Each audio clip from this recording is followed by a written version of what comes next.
It seems I've fallen into a strange profession. Many parents dream of their kids becoming doctors, but I have a feeling this isn't what mine had in mind. Let me make this clear now, as I've had to repeat it to client after client. I am not a qualified doctor. I never graduated. I'm not the best doctor, just the best option you got. So if anyone happens to stumble into the need for our workshop, keep that in mind. It's simple. I don't want any more complaints about false advertisement. I can't exactly blame all our customers though. When you're bleeding out on the shop floor, after being promised a doctor in return for some small fortune, meeting our merry crew probably isn't what one expects. What should have been my first red flag when Mr. J offered me the job was when he called the business a workshop instead of a clinic. When he finally told me what the job was, I thought I'd just be patching up mobsters and victims of drug deals gone wrong. Maybe the odd person who just needed to keep a low radar from the cops and didn't want to risk seeing a regular doctor. We certainly get that clientele, many of which are regulars. Being shot repeatedly tends to be an occupational hazard of those types. We even get the odd illegal immigrant or families who discovered our organs arrive quicker than those on a hospital waiting list. Just got a new batch of hearts for anyone interested, by the way. Though, those folk likely regret stumbling into our establishment after. That's because humans aren't the only kind of people we serve. I've seen monstrous horrors beyond your imagination. Creatures that seem otherworldly. Ghouls who I've had to explain to that we can't operate on something without a body. Even the odd eldritch horror, looking for me to figure out the difference between them having cancer or a slight cold. While it was a shock at first, I've become numb to all this bullshit. Do you have any idea what it's like trying to help some Cthulhu motherfucker give birth? Lovecraft couldn't come up with half the nonsense I've witnessed. Oddly enough, medical school only teaches you how to diagnose humans, not these creatures. I've asked Mr. J a couple times if we should consider hiring a vet, but he insists my knowledge is sufficient. I honestly need to beg him for a raise. I'm essentially paid the same as a regular doctor, but with double the risk, and triple the traumatic images I have to see every night before I fall asleep. Fun fact, monsters have sex too, by the way. So all the usual human shenanigans that end up in human A&E end up in our waiting rooms as well. But now multiply this with their bizarre anatomy, which I have to pray I'll figure out every time. I also say things like waiting rooms, but we don't exactly have a hospital. That would tend to stand out, which you don't really want when you are doing things outside the law. Instead, we operate in an abandoned factory. A pig factory to be exact, where they brought piglets from the cradle to the grave. Other than the odd conveyor belt we use to move heavier patients and some of the old hooks to hold things, most of the old machinery is long gone. There's now just a makeshift reception at the back door with a white foldable table, and then there's my office up some stairs that looks out over the factory floor. From there we use various blue curtains to section off different areas. Maternal units, operating rooms, cancer wards. You think of it, we have it. Just not in a conventional manner. For a simple rundown of an average day, Mr. J gets a client through his usual vague, sketchy means. They appear at the front desk, which Janet, our receptionist, helps book in. Then they are sent up to me to diagnose the problem, then if surgery is needed, we send them to Larry. Pretty smooth running operation, all things considered. Most clients tend to be in and out. Take yesterday, for example. Yesterday, it was oddly quiet. though it never remains that way for long. After all, people tend to appear unplanned at our workshop. A sudden visitor came in with the usual hysterics. I was sitting in my office, roughly 5:30 a.m., looking through some notes I'd made trying to comprehend the anatomy of a centaur that had come in with a spleen issue. As usual, I was interrupted with a loud bang, bang, bang. This was followed by muffled shouting. I'd attempted to soundproof my office a few months back, but it unfortunately always falls short. Gathering the willpower for another day of chaos, I slid out of my chair before making my way over to the door. "What are you doing, lady? This is an urgent issue, eh?" An exhausted voice bellowed. The voice of a loud Italian man echoed through the whole workshop. Down by the reception desk was a short mobster in a black suit clutching his arm. Or what remained of his arm. His left forearm was dangling on by some fleshy strings, his bone was exposed for the whole world to see, and he was bleeding out everywhere. Definitely some kind of shotgun did that damage. The mobsters didn't typically come in with those types of wounds.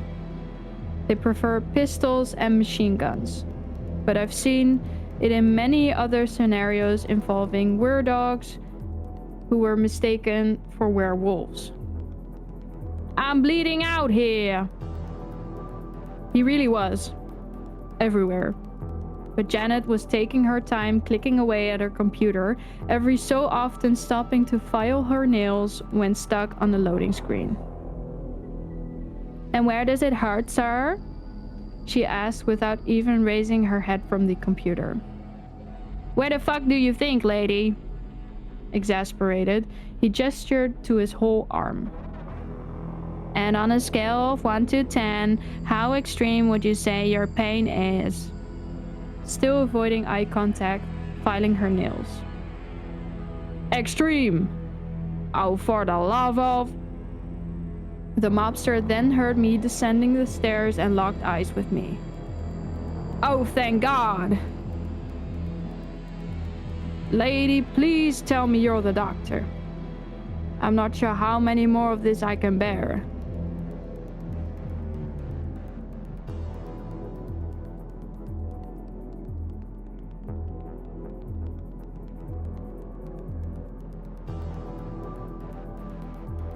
As I got to the bottom step, I accidentally slipped out a sigh. "Yeah, that's me, Dr. Morgan. I apologize for my colleague. She's, trying her best." The hint of confusion at the end of my statement clearly gave my uncertainty away. I could see her slightly glare at me with contempt out of the corner of her eye. "I am. It's this damn computer slowing things down. I have asked for a new one on multiple occasions," she hissed back with venom, despite the valid subject of her frustrations. I'm not sure what to think about Janet. From the moment I arrived, it was clear she envied me. Not only was she double my age, but she was also an actually qualified nurse. I never seen any sign of competence from her, but I've always suggested that was just her way of protesting being stuck behind a desk. On multiple occasions now, I did ask Mr. J if she could help me, but for some reason, he always said no. "Well, Doc, are you gonna help?" The Italian man had started to lose energy behind his questions. He may have gotten a little lost in thought as he had continued to bleed all over the floor. So I went back to pretending I was invested. I inspected his arm for a moment.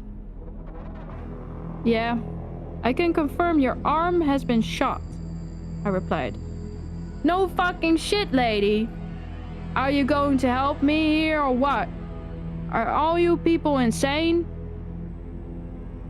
His anger refueled his conviction, and considered angering him further just to keep him from passing out. "Look, I don't know how many times I have to explain this to people. I'm just a diagnostician. I just figure out what the problem is. I can't fix it, I explained sternly. He didn't deserve my hostility. It was his first time at the workshop, so he wouldn't have known better. However, it's been 3 years and I still have to give this speech. Honestly, I'm closer to a primary care physician than a diagnostician nowadays, but it's technically what I trained as. Either way, I've had to explain it so many times now I feel the universe owes me a favor and should just tell people in advance. I gestured with my head to the curtains behind us. Larry will get you sorted. Larry? Who the fuck is? Holy fucking shit! Yeah, Larry tends to get that reaction from the more normal clients. We originally started using the word natural to describe our human clients to avoid offense to the supernatural ones, but it just kind of sounded eugenicsy, so we dropped it. Standing over by the curtain with his bloody meat cleaver was Larry, our half-fish sturgeon surgeon. Larry was actually once a very successful surgeon, but he often conducted experiments on himself since medical boards tended to not be fans of his Frankenstein ambitions. One experiment involved him attempting a head transplant. Went a bit wrong when he dropped his original head and then couldn't find it. Only having a couple minutes left till death, he worked quickly and used the leftover head of a mutated fish to replace his old one. Then placed his brain in it and ta-da! Larry as we now know him. Or well, that's what I tell myself anyway. These are just pieced together details I've gathered together over the years. He was a surgeon, medical boards didn't like him, and he did add the fish head himself. But that's all I know. I like Larry. Despite his inability to speak outside of the word blob and his somewhat grotesque appearance, he is chill. That's Larry, Janet said, still not looking up from the computer. Don't you worry, he doesn't bite because he can't, doesn't have teeth. I think this was Janet's attempt at being reassuring, but I think our mobster friend was more concerned with the meat cleaver. A mixture of shock and blood loss left our little patient in a state of shock, just mumbling random words. I put a reassuring hand on his shoulder. Don't worry, Larry is the best surgeon in the state. Now, you should probably go with him before all that blood loss catches up to you. I attempted to say this in a calm, reassuring voice, though it always comes out monotone and slightly irritated. Will that thing at least be able to save my arm? The man said with a shaky breath. Oh no, of course not, I stated bluntly. If you want though, we could give you a new one. As you can see, new attachments are Larry's specialty, I said, gesturing to Larry's fish head. At the sight of his reflection in Larry's beady eyes, the mobster put a hand to his brow and fainted in a dramatic fashion. Larry caught him before he fell to the floor. That saves you knocking him out, Larry. You work your magic on our patient. What was his name again, Janet? I turned to look at her confused. Didn't get his name yet. I was still working on it, she replied, still filing her nails. Oh. We'll call him John Doe to be safe. Come get me when you're done, Larry.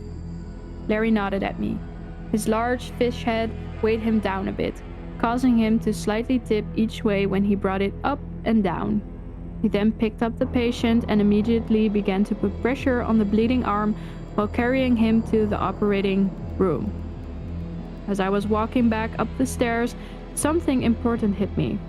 Oh, and Larry? I shouted down over the railing. Larry immediately turned so the side of his face could look in my direction. Don't forget the anesthetic this time! In response, Larry gave me a big thumbs up before running off. For the next hour, I went back to my notes.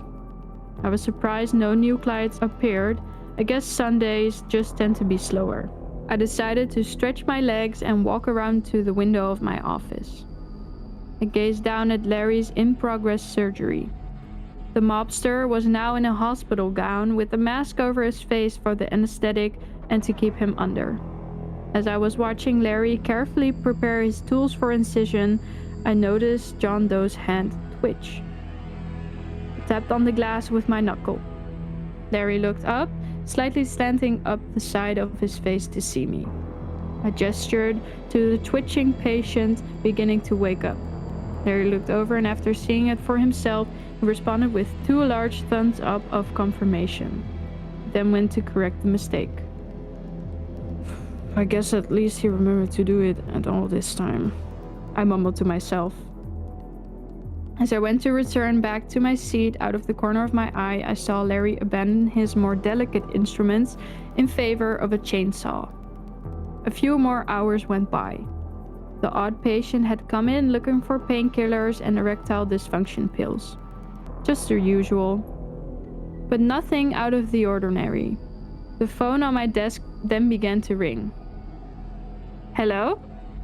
Mr. John Doe's surgery's done. He is in a waiting room, already awake. Janet's voice responded at the other side. Couldn't you have just walked up the stairs to tell me that? She hung up. When I descended the stairs, John Doe was already conscious, sitting in one of the waiting room chairs. Larry was looming over him, making him visibly uncomfortable.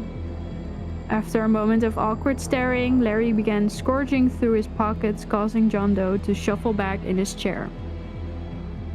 Larry then slapped on a smiley face sticker on his chest pocket, causing John Doe to jump out of his chair momentarily from shock.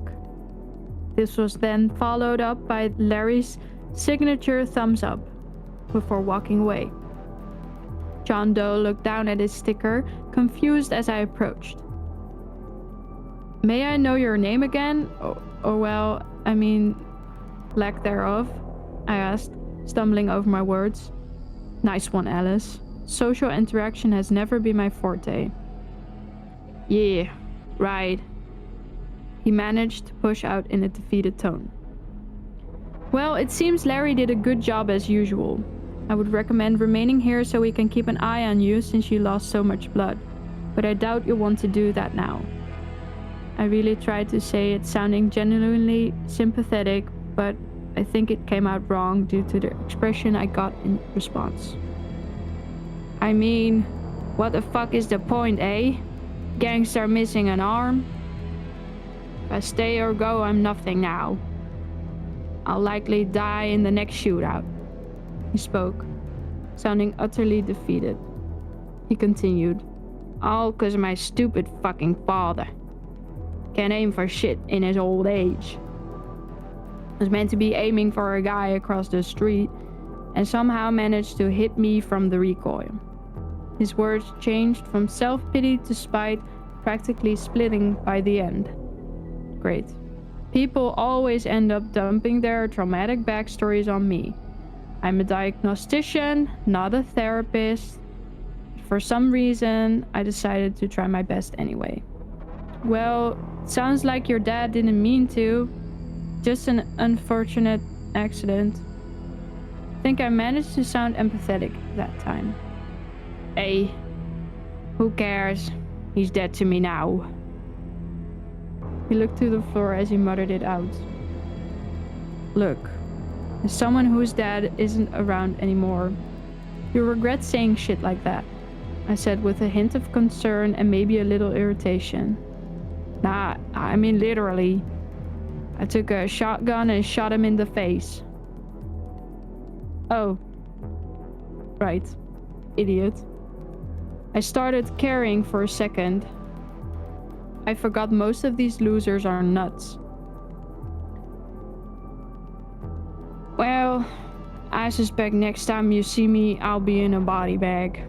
Thank you for trying to save me anyway. With defeat returning in his voice, he stood up. As he arose from his seat, however, Larry returned with something wrapped in a white sheet. John Doe noticed this and turned to look at it confused. Before he could say anything, I removed the sheet. Under it was a gray prosthetic arm. "You! Ah!" He couldn't get any words out, not knowing what to say. "Don't be too happy. You're going to have 2 right arms since this is all we have at the moment. But we are getting a new order in a month, so return then and we can replace this one," I explained. "But even with my kind of money, I can't afford this on top of the surgery," he spluttered out. "You don't need to. Courtesy of Mr. J." "But aren't these really expensive?" he spluttered out with surprise. "They are. Honestly, I have no idea how Mr. J affords any of our operations. From real to fake limbs, equipment, drugs, medication, even the bills to keep the place running. Half of it he doesn't make our clients pay a dime for. Though #1 policy of the workshop is never question Mr. J, so I don't. Don't worry about it. As for the surgery, Mr. J will message you the payment details." Larry attached his new limb as John Doe tested it out. His eyes lit up from excitement as he began to pretend it was part rocket launcher. I handed him a small tub of pills. "You will also need these painkillers for a bit. Just come refill the pills every 2 weeks and make sure you only take them before bed.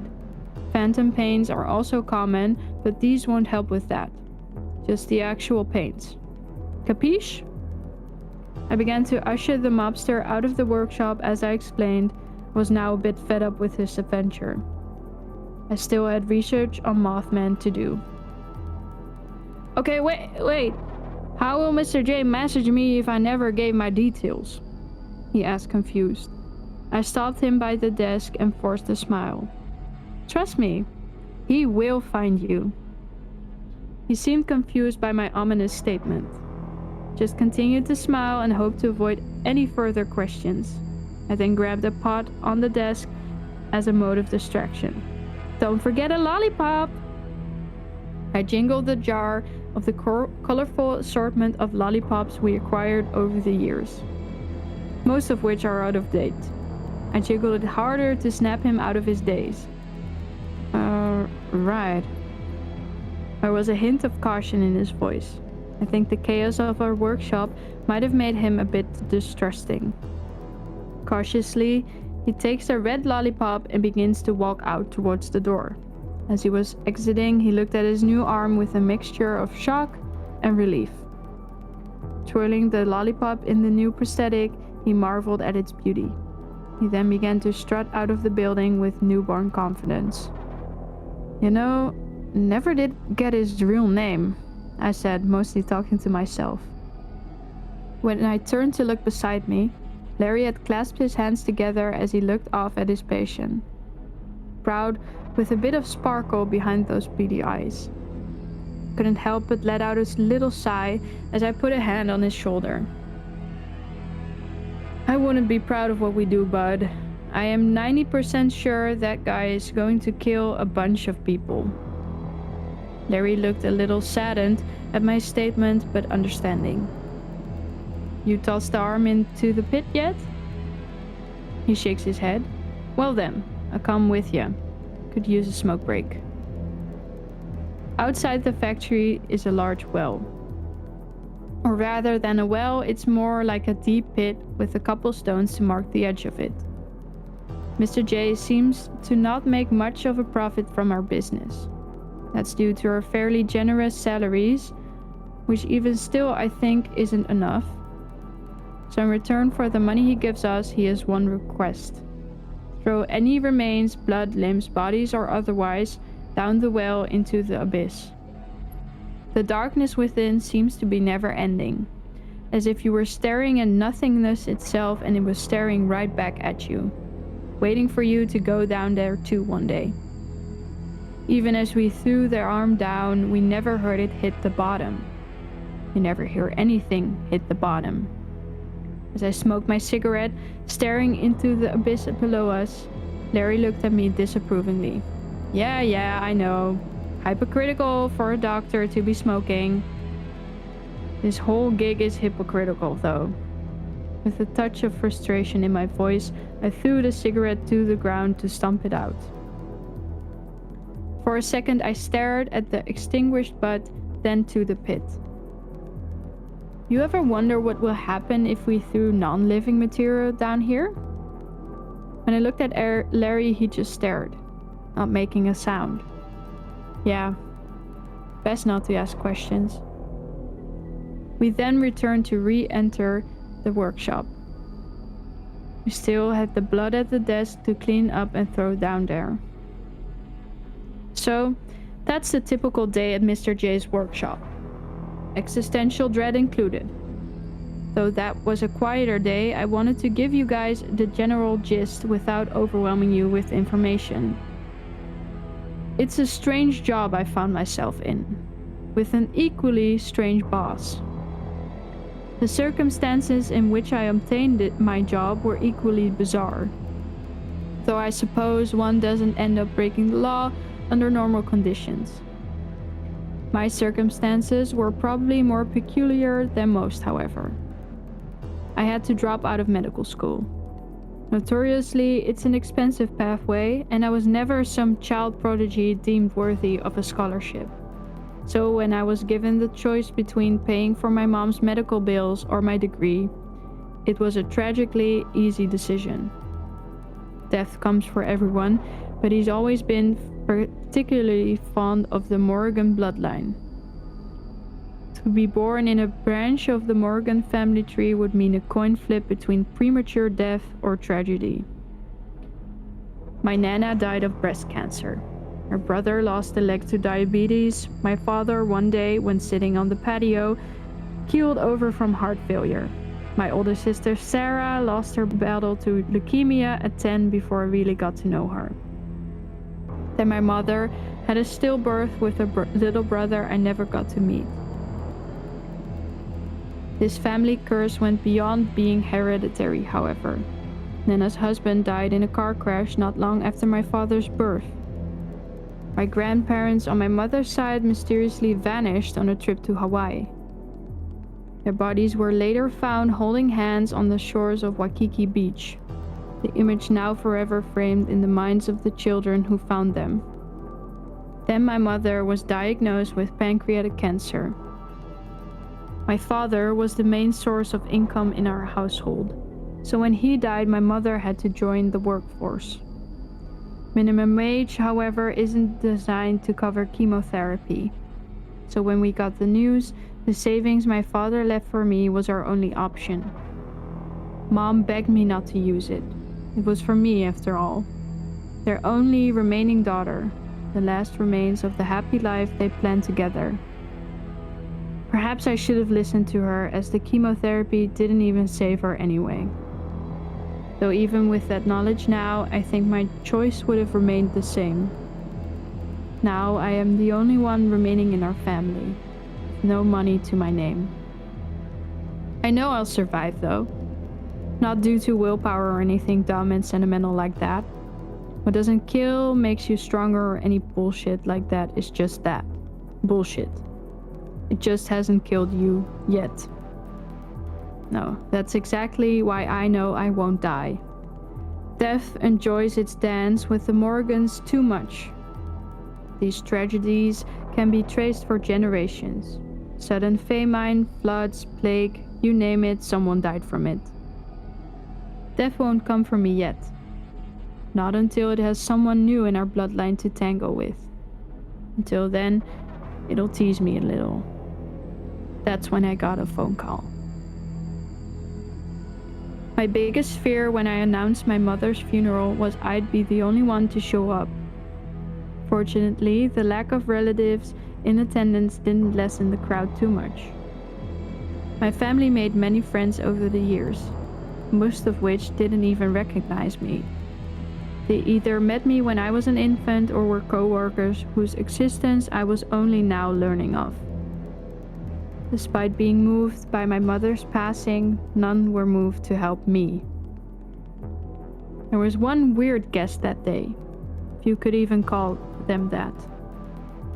By the graveyard was the road leading into the cemetery. On that road was a moderately sized black limousine. The window was rolled down, but no one emerged from the vehicle. Freaked me out to say the least. They must have been able to tell even from that distance, however, as the tainted window was quickly pulled up. By the end of the service, it was long gone. I never thought of it much after that. Maybe just a curious passerby. Or maybe some sick freak who got off on other people's misery. Either way, out of sight, out of mind. I worked on trying to get some form of job. Ambitions of being a doctor turned to prayers of being a McDonald's employee. Certainly, it was a step down, but I would really take anything. Nothing would take me, though. After what must have been the 100th failed interview, I went home defeated. Home which now a run-down apartment above a fishmonger store.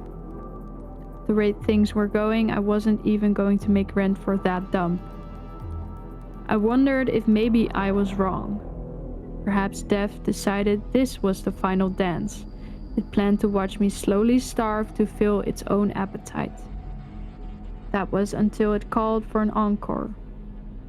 As I was laying face down on my mattress, contemplating if perhaps OnlyFans was a viable route forward, I heard a distinct ring on my phone. I scrambled. Maybe finally my prayers would be answered, and on the other side of that phone was an overworked, underpaid office drone offering me minimum wage in return for my mortal soul. I answered the call and greeted the person on the other side with my best "I am a totally normal, stable individual you can trust" voice. "Hello, this is Alice Morgan speaking. How can I help you today?" At first I was proud of my model employee greeting, but I soon realized there was nothing. Just silence on the other end. Hello? I listened closer. The static of the phone line made it hard to make out, but there was a distinct sound on the other end. Heavy breathing. Who is this? I was meant to ask this assertively, but my trembling caused the breathing to immediately cease. After a beat of silence, a new sound emerged. A horrible cacophony of screeching sounds, like nails on a chalkboard mixed with screaming children and out-of-tune instruments. It sounded almost inhuman, otherworldly. I dropped the phone, covering my ears. It was so loud I couldn't hear my own damn thoughts. I could feel it in my bones, made my skin crawl and hairs stand on end. It rang throughout my head repeatedly until I realized it was the only echoing memory now reverberating in my mind. I looked down at the phone. They had hung up. What kind of sick prank was that? How did they even get my number? I was hesitant to pick it up, out of fear of somehow summoning that horrific sound again. But after finding the courage, I reached out for it. Before I had another moment to contemplate whatever had happened, I got a notification on my phone. The now cracked screen lit up. The sound for the notification was different. It was usually a generic ding that was default in the settings. Instead, this time distinctly sounded like bell chimes, like an old church bell echoing through an old vacant town. I turned on the phone to look. I received a message. I need a doctor. I didn't recognize the number. Was this part of a prank? No, the number before definitely read as unknown when I picked it up. Even though it was vague and seemed too conveniently timed, my curiosity got the better of me, and so I responded. What do you mean? I intently watched the dots move as they typed back. You're looking for work, aren't you? Yeah? Who is this? Perhaps I was being a bit too bold. They did just ask about me if I was looking for work. Maybe this was someone finally getting back to me and they just had a weird way of going about it. I watched the dots appear, then disappear for a moment. When they returned, it didn't take long for me to get my response. "I'm Mr. J." Those were the strange circumstances that led to my current occupation. I've never met Mr. J. Never even had a phone call with him. Our conversations are restricted to brief text exchanges. I'm not even sure what his real name is. I've chosen to make his picture in my contacts an image of the Joker, a reference to Harley Quinn, as it seems now he's my Mr. J. It's also fitting as on a number of occasions Mr. J has left little notes for us on the back of playing cards. They are often short and brief, like "prepare this" or "do that" or "this client is coming today." Man seems to have some weird aversion to doing anything normally. Larry and Janet didn't seem to know much either. Larry arrived at the workshop the same time I was hired. Janet has worked for him longer, but never seems to have an answer to many of my questions. The frustrating part of being a diagnostician is it's my job to ask questions. I'm sure you're probably curious why this was the path I took in med school rather than cancer research or a surgeon or whatever. One of the problems that plagued my family was we never knew what was wrong with us. When symptoms of the diseases first appeared, doctors were often dismissive. Especially when my mother would desperately ramble about some curse. To them, she was just a hysterical woman. I considered being a family doctor and maybe specializing in radiology or something. Never got to choose though. Barely got to do anything practical either. Just read a lot of textbooks. All I knew is I wanted to catch the problems other doctors missed. I wanted to be the one to solve problems for people. I wanted to be there for them and figure out what the mysteries of their bodies were. Despite my complaints, I actually quite enjoy my job, even with the strange creatures that walk into the workshop. Trying to figure out their anatomy, it's fun. Horrific at times, but fun. However, with everything else involved in our line of work, you don't ask questions. At first, my curiosity would often get the better of me. I'd push Mr. J more than I should. What's his real name? Why wouldn't he meet with us in person? I learned the hard way to keep my mouth shut. When the next day I got to work to discover the mutilated bodies of the pigeons I fed on my commute home. They were displayed across my desk in various unnatural positions. I didn't even need to read the playing card to know it was Mr. J's handiwork. On the back of an ace of hearts he wrote, "Don't forget to throw him in the pit, Mr. J." Fortunately, I quickly grew numb to this place. So after that, I asked no more questions. With the folk that came in here, I really should. Most, if they so desired, could probably kill me. And some definitely have desired to. I don't know if it's our assistants with their ailments or the looming threat of Mr. J that keeps their urges at bay. Frankly, I don't think I'm paid enough for this gig, but it's not too bad. I work weekdays, typically 5 a.m. to 12. Not much time to sleep, but I get the weekends to recover while Janet and Larry deal with whoever I've scheduled surgeries for. I even get paid holiday leave. I just have nowhere to take them, so I don't. Other than that, there's just a couple rules to follow. Throw remains into the pit as mentioned before, always work with a smile, which was quickly abandoned since Larry is incapable of smiling, and an unspoken rule of don't question Mr. J, and don't arrive at work between 3 and 4 a.m. I admittedly broke the last rule once. In fact, I think I may have nearly lost my life that day. Mr. J had a specific client coming at 4 a.m. so he asked me to show up early. Now, this was in my early days, so I didn't think much of appearing at 3:58 a.m. rather than 4:01 a.m. I walked from home to work, so I can now be more specifically timed, but at this point I didn't see the big deal. That day I saw Mr. J. Or well, I think I saw the figure of him. As I was trying to find the right key for the door, I saw someone moving over by the pit. Couldn't make out a face as their back was towards me. They wore a large brim hat and a dull brown trench coat.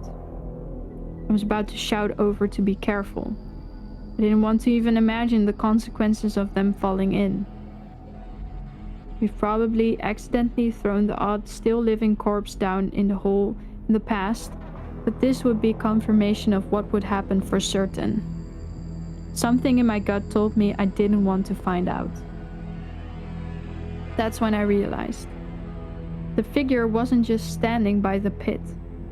They were crawling out of it, climbing up from the dark abyss as if it were just an average day. Once their feet were both firmly planted on the ground, the figure dusted themselves off. They must have been at least 7 feet tall, maybe even 8.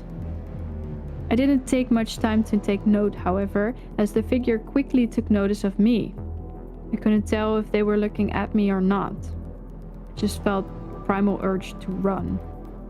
As if death itself was staring down the back of my neck, trying to decide how it would kill me. I scrambled with the keys and opened the door, shutting it behind me. I couldn't explain it, but I had a feeling if I hadn't made it inside, I wouldn't be talking to you all right now. After waiting for a moment to make sure the figure didn't pursue me, I walked up to my office.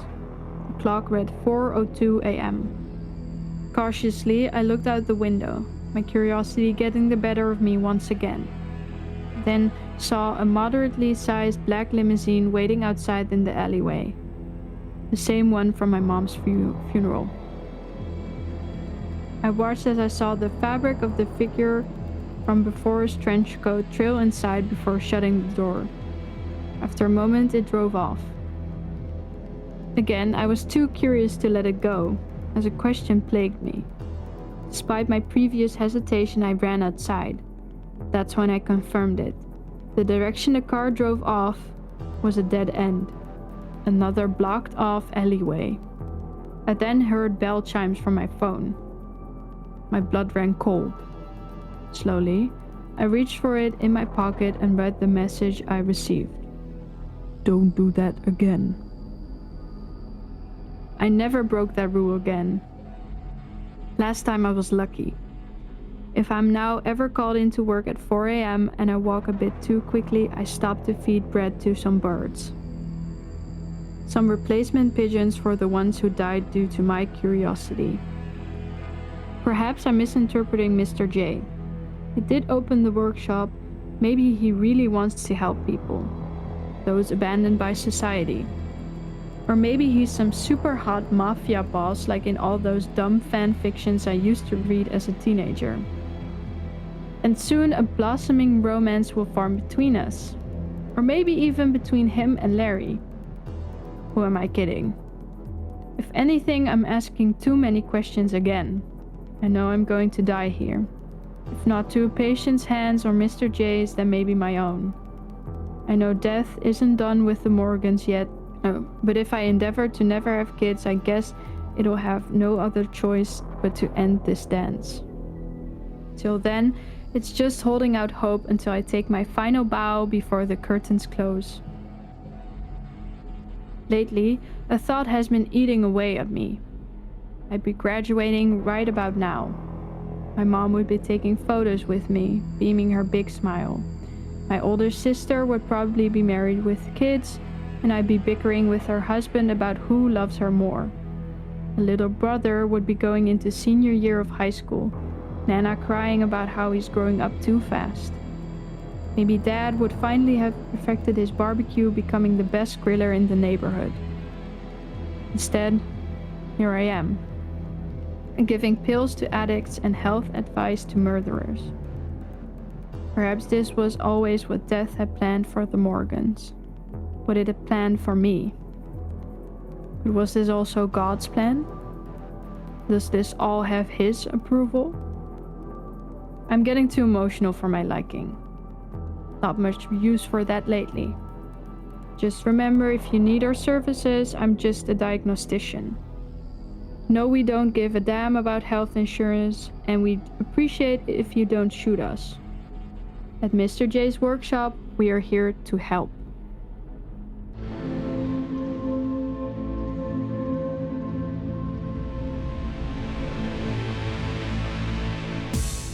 So the first question is, what was your inspiration for the story?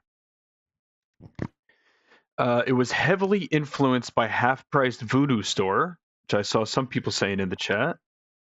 There were also some tales from the gas station elements, but if I'm being transparent, I've forgotten most of it.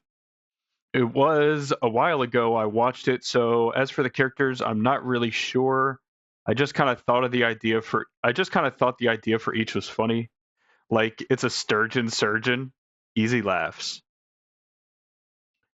Can you talk a little bit about your writing process in general? For a writing process, it's not very organized. I usually write comic scripts, very rough ones just for myself, so this was my first attempt at traditional writing. Usually for my comic, I'd plan everything out, make a timeline, decide the world building, etc., in rough notes. Make a rough draft for each chapter. Then type out each officially and end it to no end. I'm guessing, type it out officially and edit it to no end. For this, though, I kind of just went for it. How did your writing journey begin? My writing journey began when I was little. I loved writing in school, and it was my favorite thing ever. I wrote the most random stories that made absolutely no sense. I think I recall some weird one where someone got a kangaroo in the post. I don't know, 10-year-old me was huffing mad glue.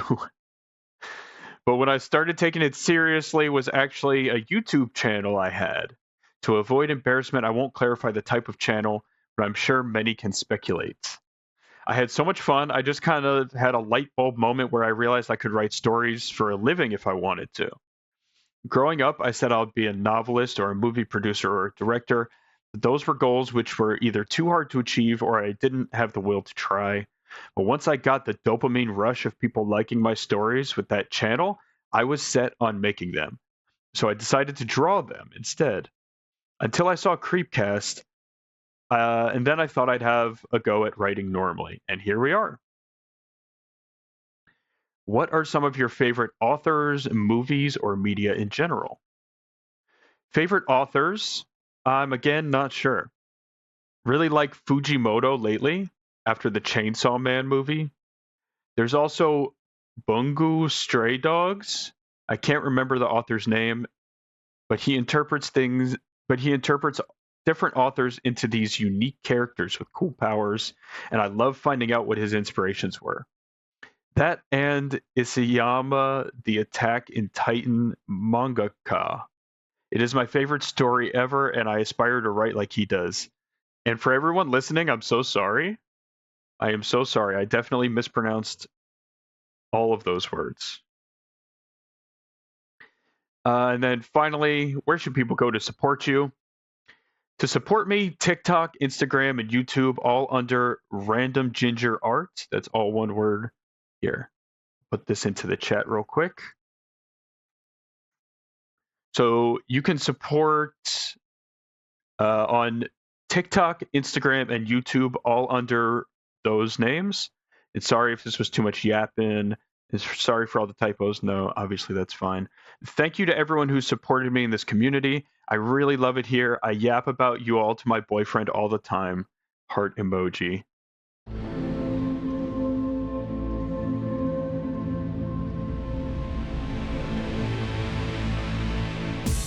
My grandfather practically lived in the ocean. The sea called to him, uttering sweet songs of promise and peril, and he answered, fishing rod and bait in hand. There wasn't a day where he wasn't drenched in the sea or carried its scent with him. There would be times when I would visit him during the summer and he would just get inside his own house after fishing for a while. He wasn't at all a frail old man, and he was probably more physically fit than other elderly people I've met. Yet, he did have his moments of weakness. Our neighborhood was built along a cliff facing the water, so whenever my grandfather needed to get his fix of sea salt, all he would need to do is walk out his back door. I always lived down the block from my grandfather, so going to his house was only a matter of deciding whether or not to take 2 minutes out of the day to go and visit him. My parents never cared how long I went to his house. I could have been at his house for a year and they wouldn't care. But the amount of time he spent out at sea disturbed them. It wasn't unheard of to go to the beach by the cliffside. It was normal to play around in the sand, make sand castles and watch them get wiped out by the waves, mocking you with the slightest bit of sea foam that followed it. But something about the frequency and how he would talk about the sea felt unnatural. He was family though, and that was enough for my parents to trust him. I remember the first time he took me out to the ocean like it was yesterday. It was in the summer and my parents were out of town for the night. My mom had to stay the evening shift at the museum and my dad's boss decided to give him overtime at the office. Sure, his wife worked evenings often, but this was a fantastic opportunity to squeeze more work out of him like a soggy rag. I remember walking to my grandfather's house with a big smile on my face. I always loved going to his house. Though in hindsight, I feel he was a bit weird and off-kilter. But as a kid, he was possibly my favorite person to be around. He had a huge backyard that I would sometimes bring some toys with me to play in. There was this wooden fence with a gate that prevented me from accidentally falling off the cliffside, and I would always try to take a peek over the fence. My grandfather, being the responsible babysitter my mother always relied on, always made sure to keep me from tipping over, and would sometimes instead have me sit on his shoulders to see the view of the vast sea that he visited almost every day. He had this fire pit in his backyard that we used to make s'mores in at night. It had a shoddy setup of old metal foldable chairs, rusted by the wrath of the atmosphere.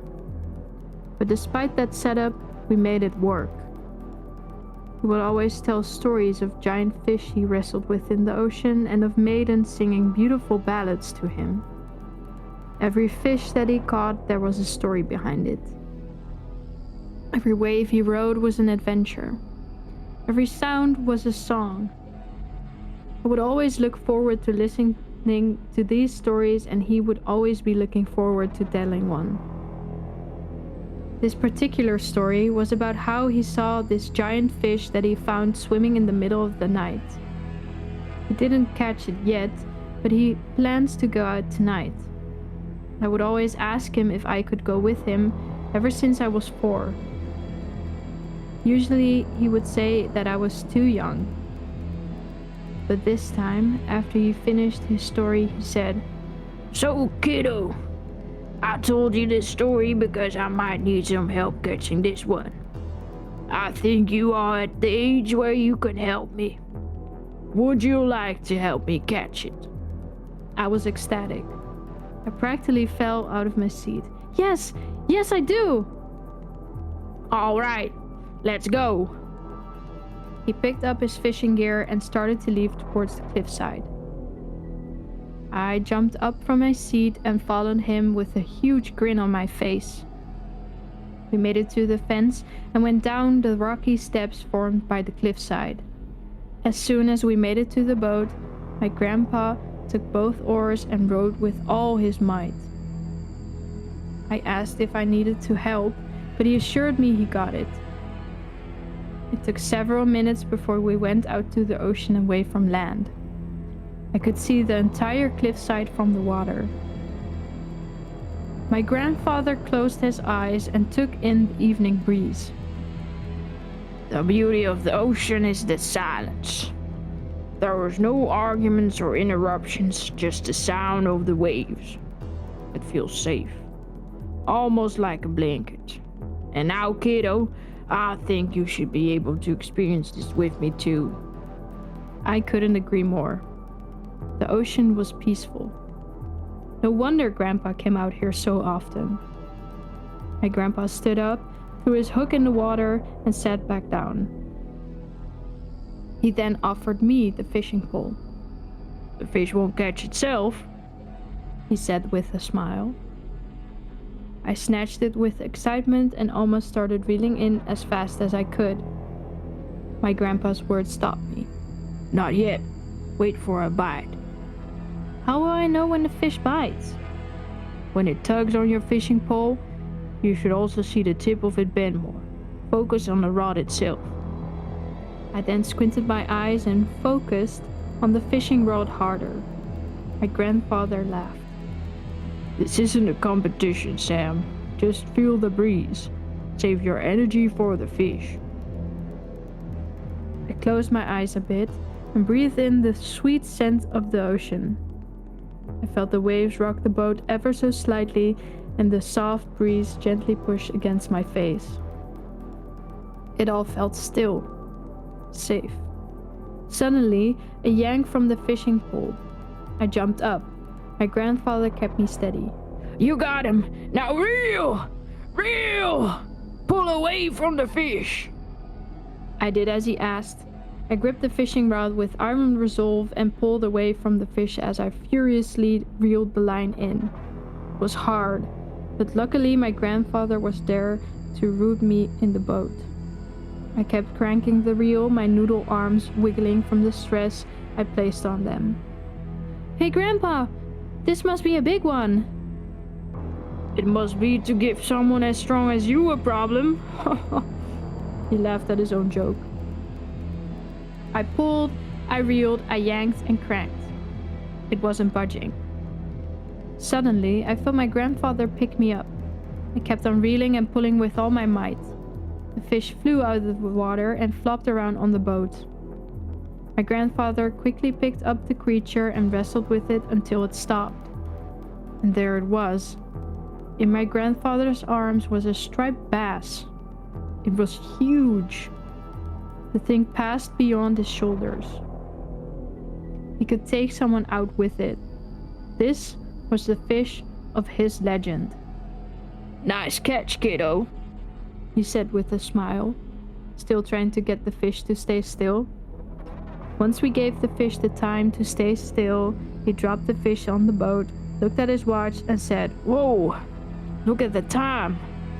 It is time for bed, kiddo. Do you want to do this with me again? I can get you your own fishing rod if you would like. My eyes widened. You mean it? Yeah, why not? That was probably the happiest I have felt in a while. I got to live the adventures that my grandpa spoke to me about. Yes, please get me my own fishing rod. My grandpa smiled and pat my head. Sure thing, kiddo. After a few hours of being out at sea, my grandpa took both oars at hand and rowed back to shore. Once we got back to the house, my grandfather told me to wait in the living room for dinner, and so I turned on his old flat screen TV to Avatar: The Last Airbender. He never wanted me to see him gut the fish. Thought it would be too much for a 10-year-old to witness him cut open a fish carcass and watch as the innards spilled out. I could still remember the thick, metallic scent of fish meat intermingled with blood coming from the kitchen as he whistled the song, Beyond the Sea. His whistles kept in time with the harsh, scraping sounds he made with the knife as he cut into the flesh of the fish. Once he finished dicing up the remains of the Titan, he stored them in tiny little containers and kept them in the freezer. The next few days we had bass for dinner. I surely didn't complain, mostly because I knew in my mind that I helped catch it. For the rest of the summer, it became routine. Every afternoon, I would visit my grandfather and we would go out to sea. Then, when it would get dark, he would place a lantern on the floor of the boat and tell his stories out in the middle of the ocean. Stories seemed much more real when he told them out at sea. I felt that I could imagine them better, that I could put myself in his shoes and actually feel the light evening breeze at the sea that he would rave about. I could feel the rocking of the boat and even imagine what it was like to man a boat in the middle of a storm. It all just clicked. And whether or not we caught a fish didn't matter to us. It just felt right. Just to go out to the ocean felt worth it. By August, the fantasy was over.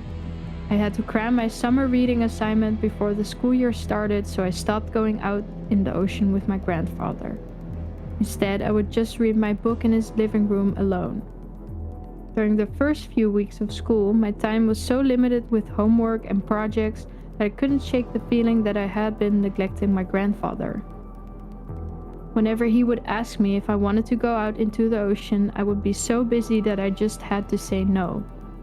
And I can still recall that every time I declined his offer, he looked as if he felt hurt, like I had rejected him, rejected the sea. I felt a bit sorry for him, leaving this old man to go out to the sea alone again. So I decided to go out with him for one day during the weekend.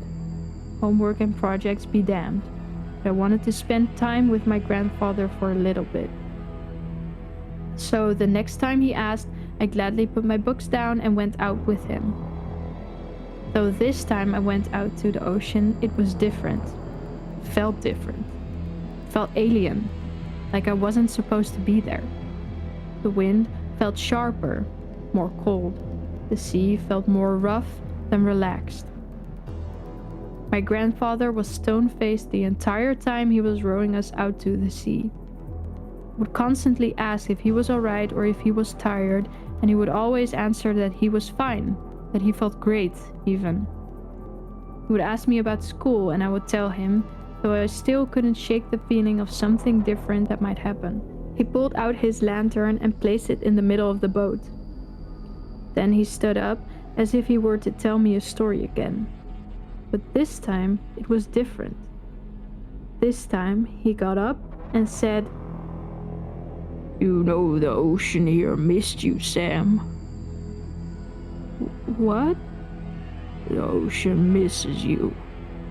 You were gone for too long. I could hear it calling to me.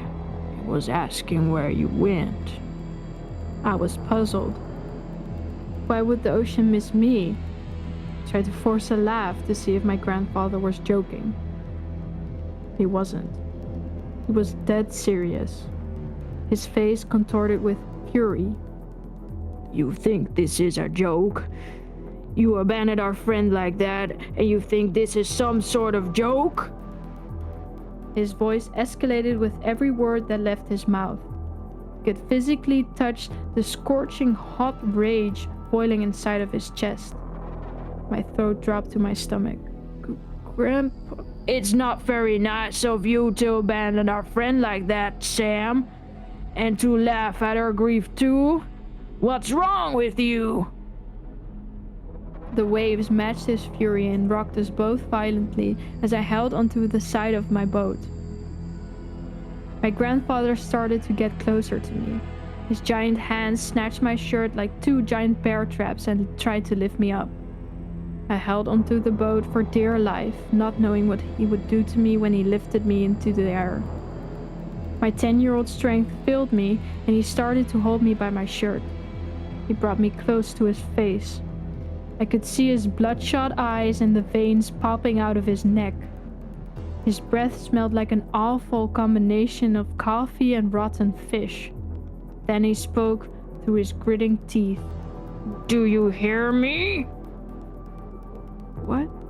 "Do you hear Carol?" I shook my head. Then suddenly, something switched inside my grandfather. His veins were no longer bulging out his neck, his bloodshot eyes stared beyond me, but his vice-like grip remained tugging at my shirt. The waves also calmed down. Everything was still. The slightest breeze sent a chill down my spine. He slowly let me down and sat down in his seat, still staring into space. Then realization kicked in. He looked at his hands in horror and looked at me. He reached out to me. Kiddo! His voice shook. I recoiled to the back of the boat. We stared at each other in silence. The only sound that was heard was the light rolling of the waves. Any slight movement my grandfather made, my grip on the boat tightened. He grabbed the oars and slowly started to row us back to shore, trying to make no sudden movements to startle me further. As we were slowly cruising towards the shore, the air felt sour. I felt sick, like I could hurl off into the infinite sea. Once we made it to shore, without saying a word, I jumped up and ran towards my house. I ran inside, ran upstairs to my room, and shut the door violently behind me. I couldn't sleep. As the night went on, all I could do was stare at the coat hanging behind my door, praying, hoping my grandfather wasn't going to slam it open. The coat just hung there, and I could swear the sleeves were stretching and creaking their way towards me. I couldn't move, I couldn't get up. The sleeves started to slither on the ground towards me like snakes. The ends of the sleeves reached towards me as it started to climb onto my bed. Claws of the coat were getting closer and closer. I think I could feel them pulling at my shirt, trying to make their way towards my neck. Then suddenly, day broke. The coat was normal. My room was illuminated by the harsh, bright light shining through the window behind me. The birds chirping and the sound of the sea, beckoning me to come back to the waters. My eyes were wide open, but I still felt tired. I sluggishly got out of bed. I've never felt the weight of not sleeping until I got up that morning. My head was pounding. Every move I made felt sluggish, and I fought every urge I had to go back to bed. It was 7 in the morning. I had school today. I got dressed, dragged my feet down the stairs, and slowly made my way to the kitchen. I took a box of Frosted Flakes from my cupboard and poured the cereal into my bowl as the golden sugary grains made ringing sounds against the ceramic. I then dragged my feet to the fridge, pulled out a gallon of milk, and carefully poured the milk into the bowl, watching the grains drown in the liquid, complementing my sugary soup. As I shoveled the cereal into my mouth, I brought all of my attention to the clock. 7:10. I still have some time. My bus came by the house at 8:30, so I felt I had plenty of time. I shoveled more of the sugary substance drowned in milk as I made mental notes in my head about what I was missing. I'm clothed and my backpack should be my backpack. I left it at my grandpa's house. The sooner I realized it, the sooner I quickly dropped my spoon into the bowl and rushed out the door towards his house. I stood there at his front door. I was frozen. The wooden titan loomed before me. I could see myself in the brass knob, pale and disheveled from a lack of sleep. Struggling to bring my hands toward the door to knock. Why am I so afraid? This was my grandfather. He would never hurt me. But last night felt like an exception. Last night was the first time I ever feared the old man. Fear. That word and my grandfather, even as a concept together, felt like it would never be. Like water and oil. They would never mix. But all it takes is a little shake. All it takes is a little disturbance and the two can seemingly meld together. I swallowed what fear remained of the old man and promptly knocked on the door. I waited a few minutes. Nothing. Not a sound. I knocked on the door louder this time. Nothing again. I tried to twist the doorknob. It was locked. I didn't know what time it was now or how long I was standing there. All I knew was I needed that backpack. I rushed to the right side of the house and tried to open the giant wooden gate before me. It was locked. I hoisted myself over the fence and dropped over to the other side into his backyard. It felt foreign. The grass blades of his backyard flowed in the wind and almost looked as if they were breathing or feeling my presence. I slowly walked towards the back sliding doors of the house. As I drew closer, I was hoping my grandfather wasn't staring before me, or worse, waiting for me at the open doorway. I hid myself along the side of the house and looked towards the backyard. I found him. He was blankly staring off the cliff. He seemed to be out of it. I slowly tiptoed towards the sliding doors, keeping an eye on him so that he wouldn't surprise me. I kept going, thinking about each step that I took, making sure that I didn't make a sound. My eyes constantly shifted between two places, my grandfather and the wide open sliding doors. I eventually made it inside. My nostrils were attacked with a metallic scent of blood and fish. I usually expected the smell from this house, but this time it seemed stronger, like he recently gutted open a fish. I continued towards the living room where I left my backpack, and there it was. I slowly made my way towards the backpack and headed straight for the front door before I heard the sliding door shut, followed by the feeling like a quick rush of wind from behind me, bursting through his bedroom door. I quickly looked behind me. Nothing was there. The door was closed, and suddenly the house seemed darker. My attention was pulled toward my grandpa's room, illuminated by a small, dim light. A voice in my head screamed, "Get out of here! What are you doing?" But my body seemed to move on its own. I slowly tiptoed my way towards his room. The smell grew stronger. The closer I got to the doorway, I swear I could hear something get louder. The sound of sobbing. I got closer and closer to the door as the sound got louder and the stench grew stronger, practically holding my nose in a chokehold. I held my breath and pushed onward and found my grandfather's bedroom, in disarray. Books on the floor, pages torn out. Heads, fins, innards of fish strewn all over the floor. And above his headboard were the words, "I can still hear her. Her song calls to me. Every time I don't answer, it gets louder. The siren grows restless. The sea calls to me. It speaks. The sea speaks." Repeated over and over again, written in rotten fish entrails and blood. Some of the intestine was still sliding off the wall and obscured the other messages. Could still hear the sobbing, even louder this time, easing its way out of his bathroom door to the right. I tiptoed closely to the door, careful to not stand on any loose floorboards as the sobbing gets louder and louder. I peek into the room and finally see him. His hands were drenched in the blood and mucus of whatever he just butchered, cupping his hand around his ears. It won't stop. The song won't stop. I can't stop it.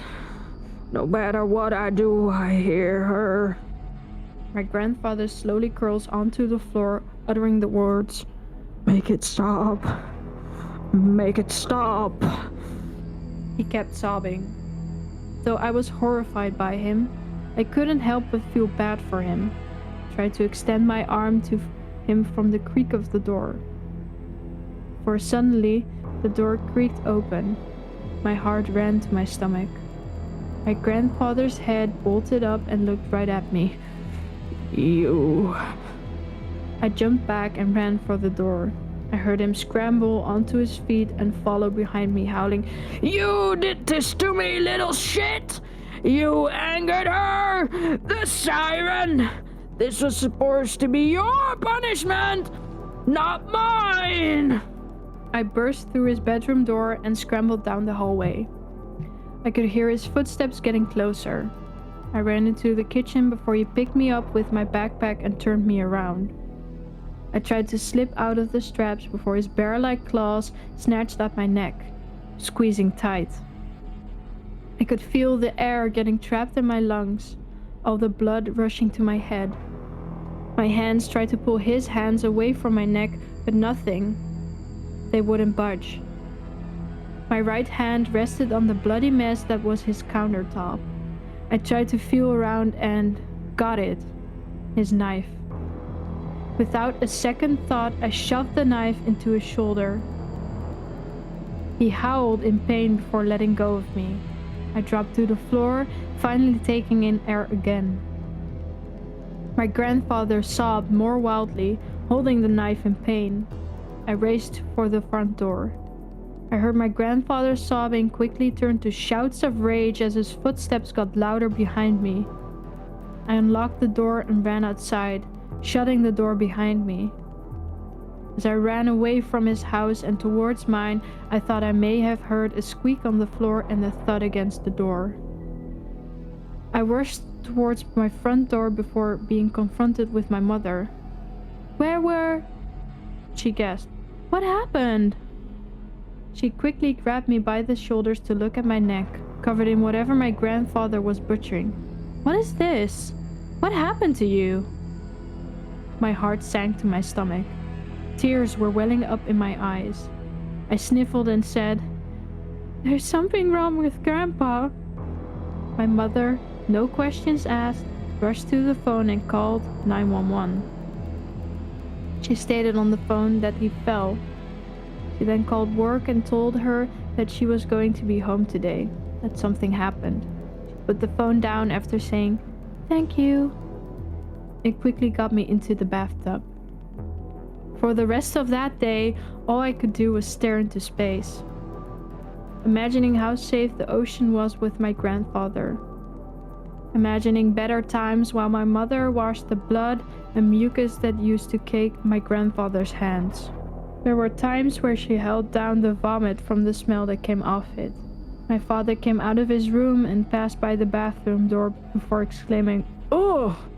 What is that awful His eyes grew wide as he saw his wife, practically in tears, trying to clean off their dead-faced son.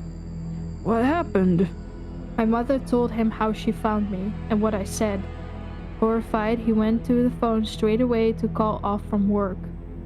This call, unlike my mother's, ended in a screaming match. He promptly told his job that he quit and hung up the phone. For the rest of the day, he did whatever he could to help my mother. For the entire time I was home, I was silent, staring into space while my parents were trying to do something, anything to get any words from me. They would constantly ask what happened, where Grandpa was, and what he was doing. All they got was silence. Later that day, my grandfather was reported missing. They suggest foul play since the first responders saw what I saw in the house and found a pool of blood with a streak resembling someone who slipped in it sitting right by his front door. They also noticed some bloody footprints that led out to the door and out to the sea. The case was never solved though. My grandfather was never found and his house was condemned. Ever since then, I've been doing fairly well in school. I was a top student for most of my academic career, and since high school, I had a certain draw to marine biology. I was always fascinated with the ocean, so the field didn't seem too far away from what I knew as my safe place. I went to university and graduated with a master's in marine biology. Saying that I made my parents proud was an understatement. Later that week, everyone in my family was invited to my house for my graduation. I was happy to see who had shown up: cousins, Uncles I haven't heard from in years came all this way to congratulate me. It felt nice, but I couldn't help but notice that there was always someone missing whenever my family hosted these events. After a while, I felt I needed some fresh air, so I went outside to the beach into our backyard to just stare out into the vast ocean that was behind my house. My mother came out the back of the house to meet with me and asked if I wanted to join the family.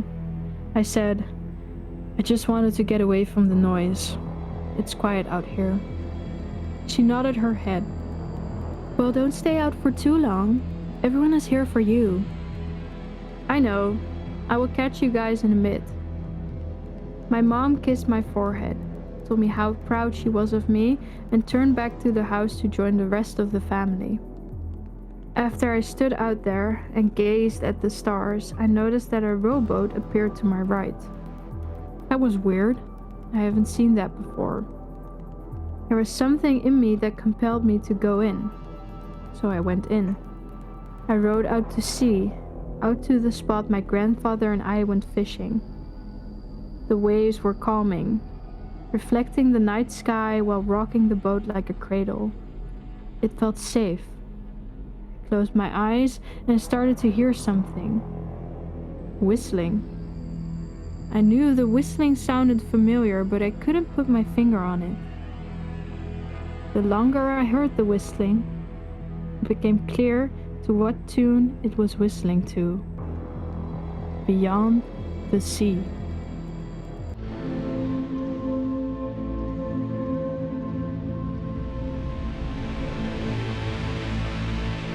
So, what was your inspiration for this story?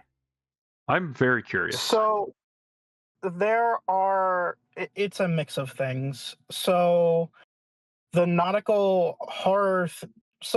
I was trying to come up with a story for the nautical horror, and I knew it had something to do with the water, and so I actually have a grandfather. It's not in any way related to this one. This is a completely different grandfather. It's just the house that I would go to every time. He lived in Staten Island. So his house was actually by a cliffside. And I wanted to try and maybe see if I could relive that experience in my mind, and maybe maybe see if I could find something scary to set that in. I also kind of got just rowing out to the sea. I got that inspiration from Silent Hill 2, actually, with the little town legend of the I think it was like a witch at the end of at an island with the light, and the sea was foggy, and so he kept going, but I'm so sorry, my words are kind of jumbled right now. It's all good, He man. kept going. He confused the moon for the lady's candle, and he ended up getting lost. And so I wanted to go for a like a sort of siren song type of story, but I also wanted to make sure that to make that part ambiguous, because Right. it couldn't be a siren, it could be the sea, it could be anything. So Right. I wanted to leave those parts a bit ambiguous and I let love that. the reader think about it. Yeah. That's fantastic. So, how did your writing journey begin? Tell us a little bit about your origin story. So I always liked to make up stories since I was in first grade, kindergarten. I used to draw little comic books to share with people. Um, and I and I and I always liked to read. I started to love reading when I reached middle school. And when I went to high school, I joined a creative writing class, and I wanted to give it a I wanted to give it a try. So wrote I wrote a story about a man about a the last person alive on Earth. Okay. Um People liked it. But then I kind of continued it, and I kind of well, like it was obviously my first story, so I was like, Mhm. the way it went out was a bit wonky. But ever since then, I always came up with concepts for stories, um, but I never thought of like posting them until I actually um found until I actually started listening to stories from Creepcast, and I said Mhm. maybe this other story that I wrote, which was it was called Bleeding Moon, I think it was. It was like the first thing I posted in the sub. It was first chapter. Didn't have the motivation to write a second chapter, and then I'm like, maybe I'll just do these short stories. And Yeah. so here I am now. I haven't been writing a lot for a while, but I have been like thinking of different concepts, different stories that I could tackle. Yeah, man. And I feel that. I haven't been writing all that long, but I've definitely like yeah, I can identify with that where you're like, "Oh, that would be a good story," or like, "Oh, that's cool." But I just wasn't writing them yeah. down. Cool, And man. also and I also looked at the one of the questions. I kind so my this also kind of ties in with the other question of like who inspired me. And the the actual like author that decided to that made me basically say I want to write was actually Blood Meridian. um I read that story. I love the language that Cormac McCarthy writes Well, when he yeah. describes certain scenes like that. Like, and I never want to say no quotation marks because I think that'll be even a challenge for me to do. But I did get inspired by how matter of fact his descriptions are. Like they never are like overdrawn. They're never like they are Mhm. basically like matter of fact. This is what this is, and I just love that about it. It paints a picture Definitely. of like an alien world in my head. I also am. I've always been some sort of like. I've always been a theater person. I always love going to plays. I always We keep. Oh, we actually fully lost in that time. Okay. Well, everyone show some love for nice efficiency. Do you have um. you got any message for the community? Anything you want to I just say? want to say thank you for my story. Um. Probably the best writing community I've ever been in. I think um everyone here is so supportive. They're so they're so they're so cool. Um, I'm not really good with words on the spot. It sometimes takes me 5 different tries to think of something. You're good, man. It was fantastic.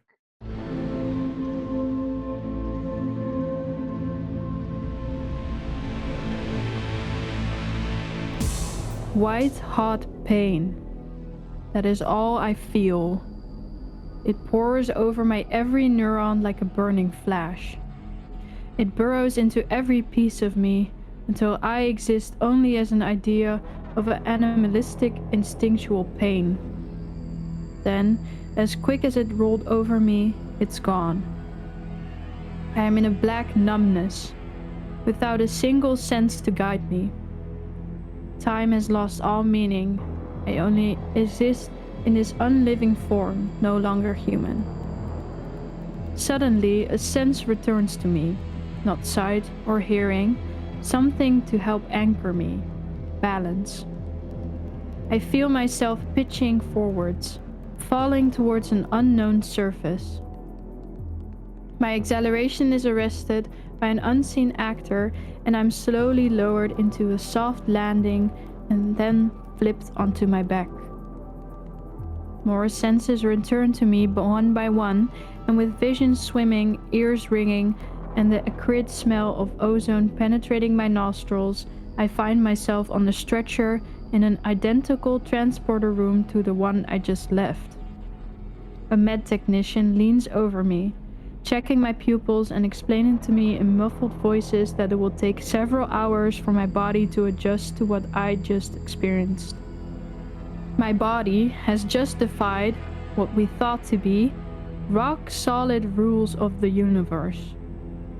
I've been broken down to my very essence, beamed across the universe and reassembled at a point of my choosing.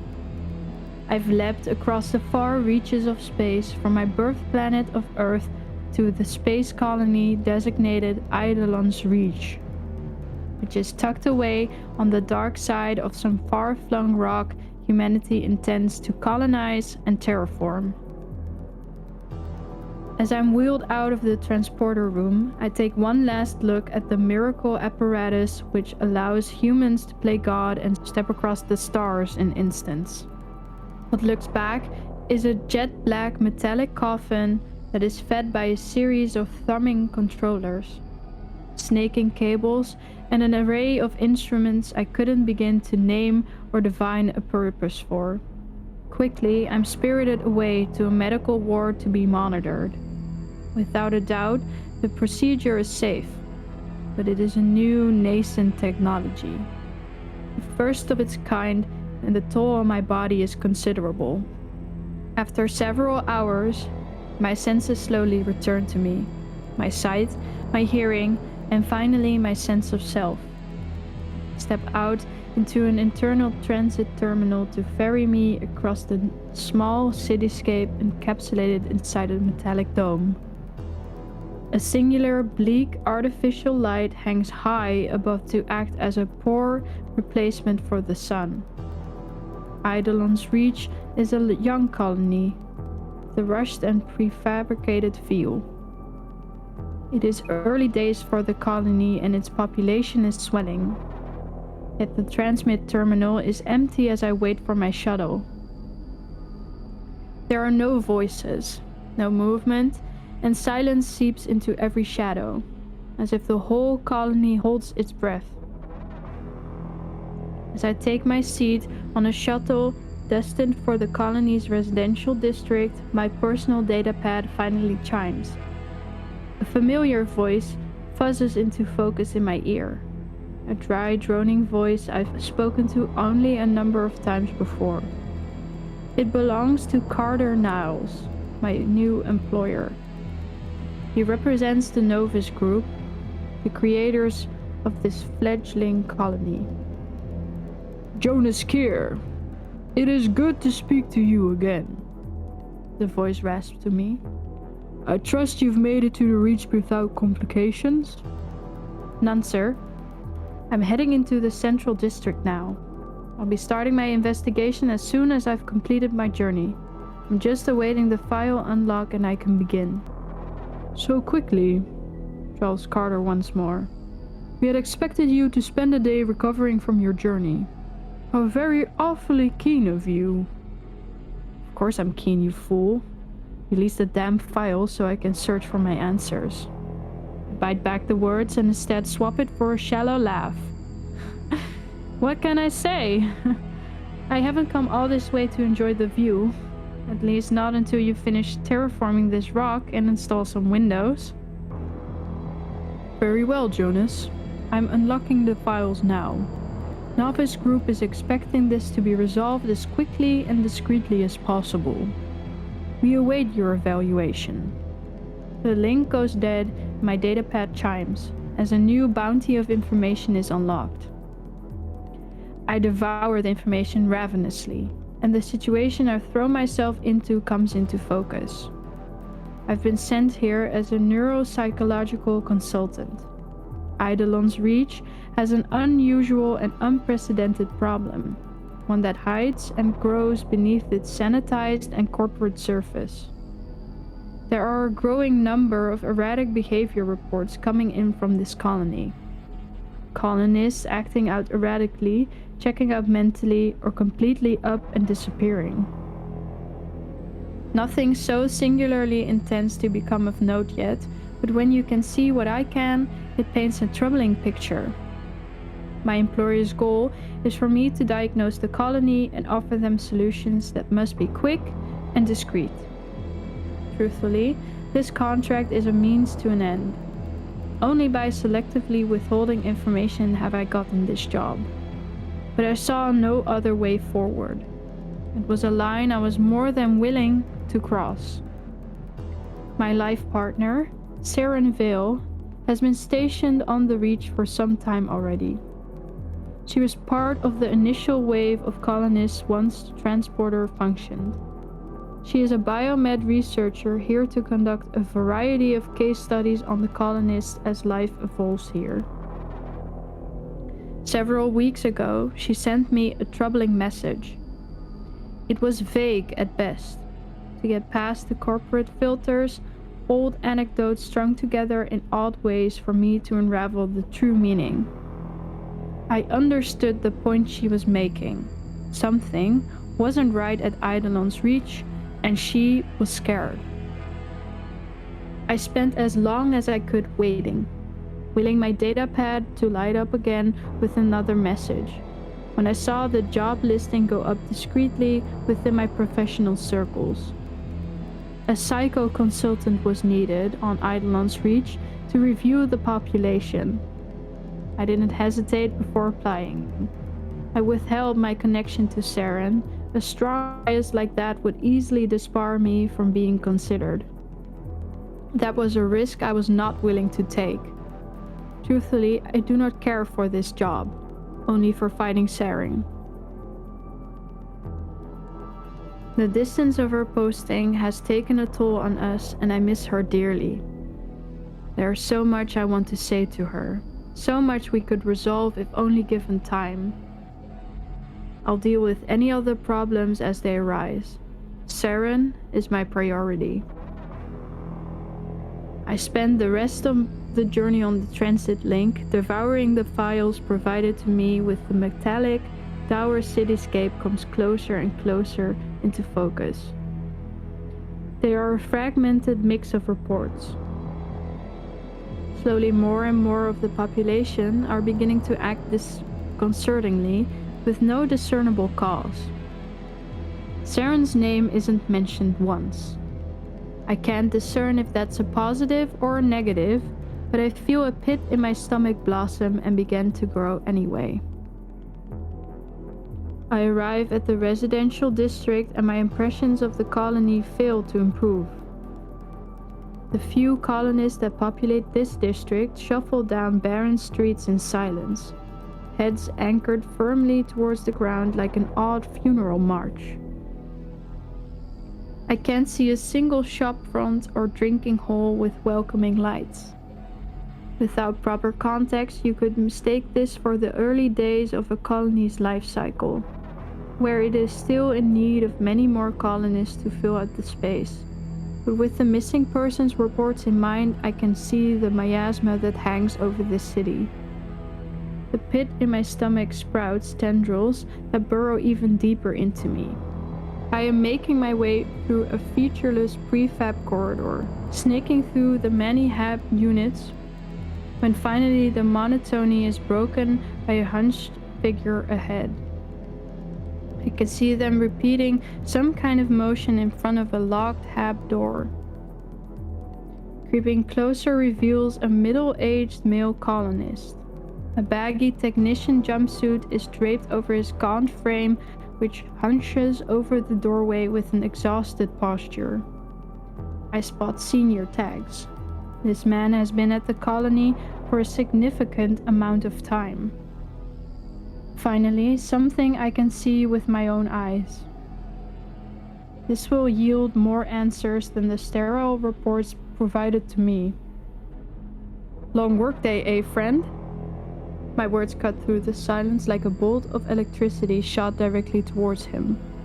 Sharp and sudden. It might unnerve him, but sometimes the best way to start an unresponsive system is with a shock. He rotates to me with a snap. Glassy eyes with a dissociative glaze staring back at me, or through me. I can't decide if it's like making eye contact with a harmless drunk on the way home from a revelous night, or that of a predator. One with cutting eyes who looks right through you, that doesn't see you. Eyes that just see the prey, or the dehumanized cut of meat they intend to make their next meal. I take several steps closer, bringing myself to almost within arm's reach of the man. This is bold, and I'm far outside my usual clinical approach, but time is not a commodity for me. I study the man now we are face to face. He holds a crumpled keycard in his hand. I assume that is what he has been attempting to jam into the locked door in front of us. Pallid, bony fingers wrap around the card and grip it with intensity. For all his apparent frailness, this man feels like a coiled spring, ready to be set off at the slightest touch. I feign a weak smile. Do you need help at the moment? Not a flicker of recognition crosses his face, and the silence stretches on for an uncomfortable and unnatural amount of time. For whatever reason, this doesn't feel safe anymore. I'm starting to feel like I've leapt into a tiger enclosure with a prime ribeye strapped to my back. How deep do the problems at this colony go? Politely, I sidestep the man and take several steps forward. I risk a look over my shoulder as I draw further and further away. He has rotated now and stares back at me, tracking me as I shuffle down the corridor away from him. Those same glassy eyes boring holes directly into me. I pivot and walk away at pace, not looking back again. I spend the rest of my journey processing what I've just witnessed. This was exactly in keeping with reports I've been given, although they failed to include the intensity I've witnessed. Finally, I arrive at my intended destination for the evening. Hab Block D2167. Saren's residence. I don't have a key card, but I know our routine. Quickly teasing the identification number sign off, the door reveals a secondary keycard jammed into the gap, just like at home. I take a deep breath, insert the keycard, and as the doors silently peel apart, I step inside. I've never seen Saren's Hab block in person before, only from the photos and vid recordings she has sent me, but it still feels somewhat like home stepping inside. Maybe it's the small things. The messy clothes, left specifically where she will drop them, with this faint smell of her favorite reheat meals in the air. The smell produces a small chuckle from me. Cheap things I've always hated. They had a way of stinking up the Hab block for days on end after being reheated, but Saren swore by them. I even spot a small model of a lighthouse encased in a glass bell jar standing defiantly. Alone on the shelf like a lighthouse of old cast along some lonely wave-battered cliff. This will be one of her only personal effects she would have been permitted to bring with her. There is a twin lighthouse back on Earth, my own personal one. Each has a small light hidden inside the miniature lighthouse lens and a switch on the bottom that will illuminate it with intermittent flashes as it blinks out a pattern. Converting the blinks to any known dataset like Hextech or the more antique Morse code will provide only nonsense. But to us it meant the world. Each flash represents a syllable in our song. the one we found and made our own. If you know the words, you can see the rhythm and follow along. Be still, my steps, the door is near. My path is worn by love and fear. The stars align as they once swore. Finally, you have touched my shore. Often, when we were busy with studies or our work had pulled us apart for a time, we would set out either of these lighthouses on a balcony or window frame, a guiding star to bring the other home when it was their time.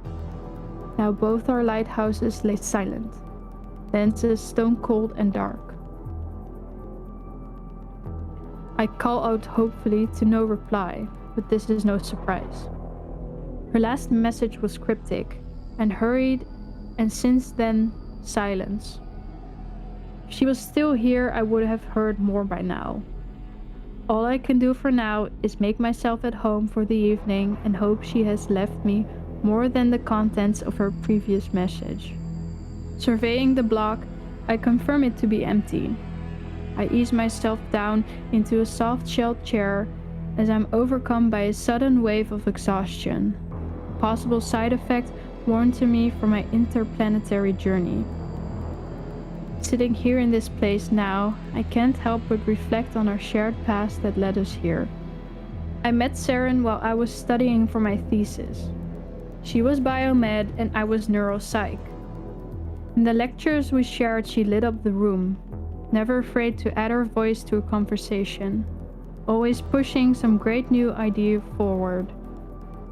No matter what book I buried myself in, she would pull me back out with some wise, uncanny insight. It's no surprise I would fall for her. She was a beautifully free spirit, and I strived to keep up with her, to stand side by side with her. We shared some amazing times together, but it felt like life always strove to keep us apart. Our chosen career paths were a minefield of remote research postings, short tenure jobs, and corporate contract work. One of us was always whisked away to somewhere remote or awkward. We treasured the time we spent together, but it always felt too short.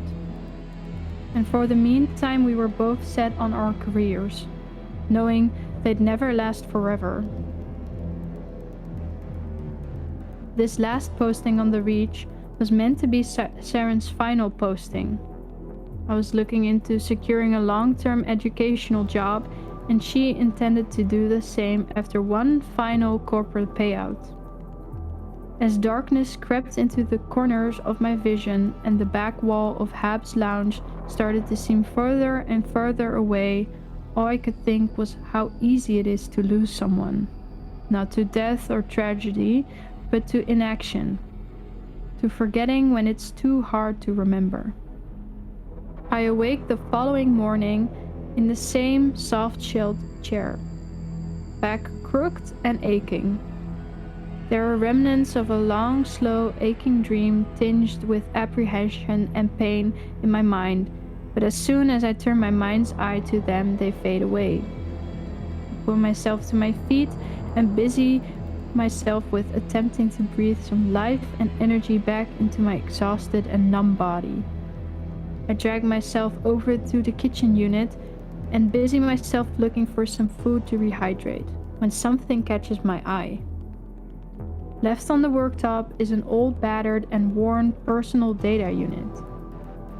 I've seen it many times before, the unmistakable dent from where I dropped it, and try my damnness to repair it. That's Saren's journal, the one she has carried ever since I've known her. It purrs into life and I stare at the boot-up screen with anticipation. Surely, this is my avenue to find Saren, a way back to her. If not herself, then a way back to her thoughts for now.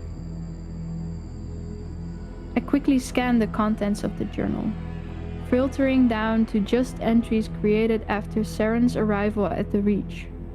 It is an assortment of to-do lists, internal musings, and logs of her day-to-day.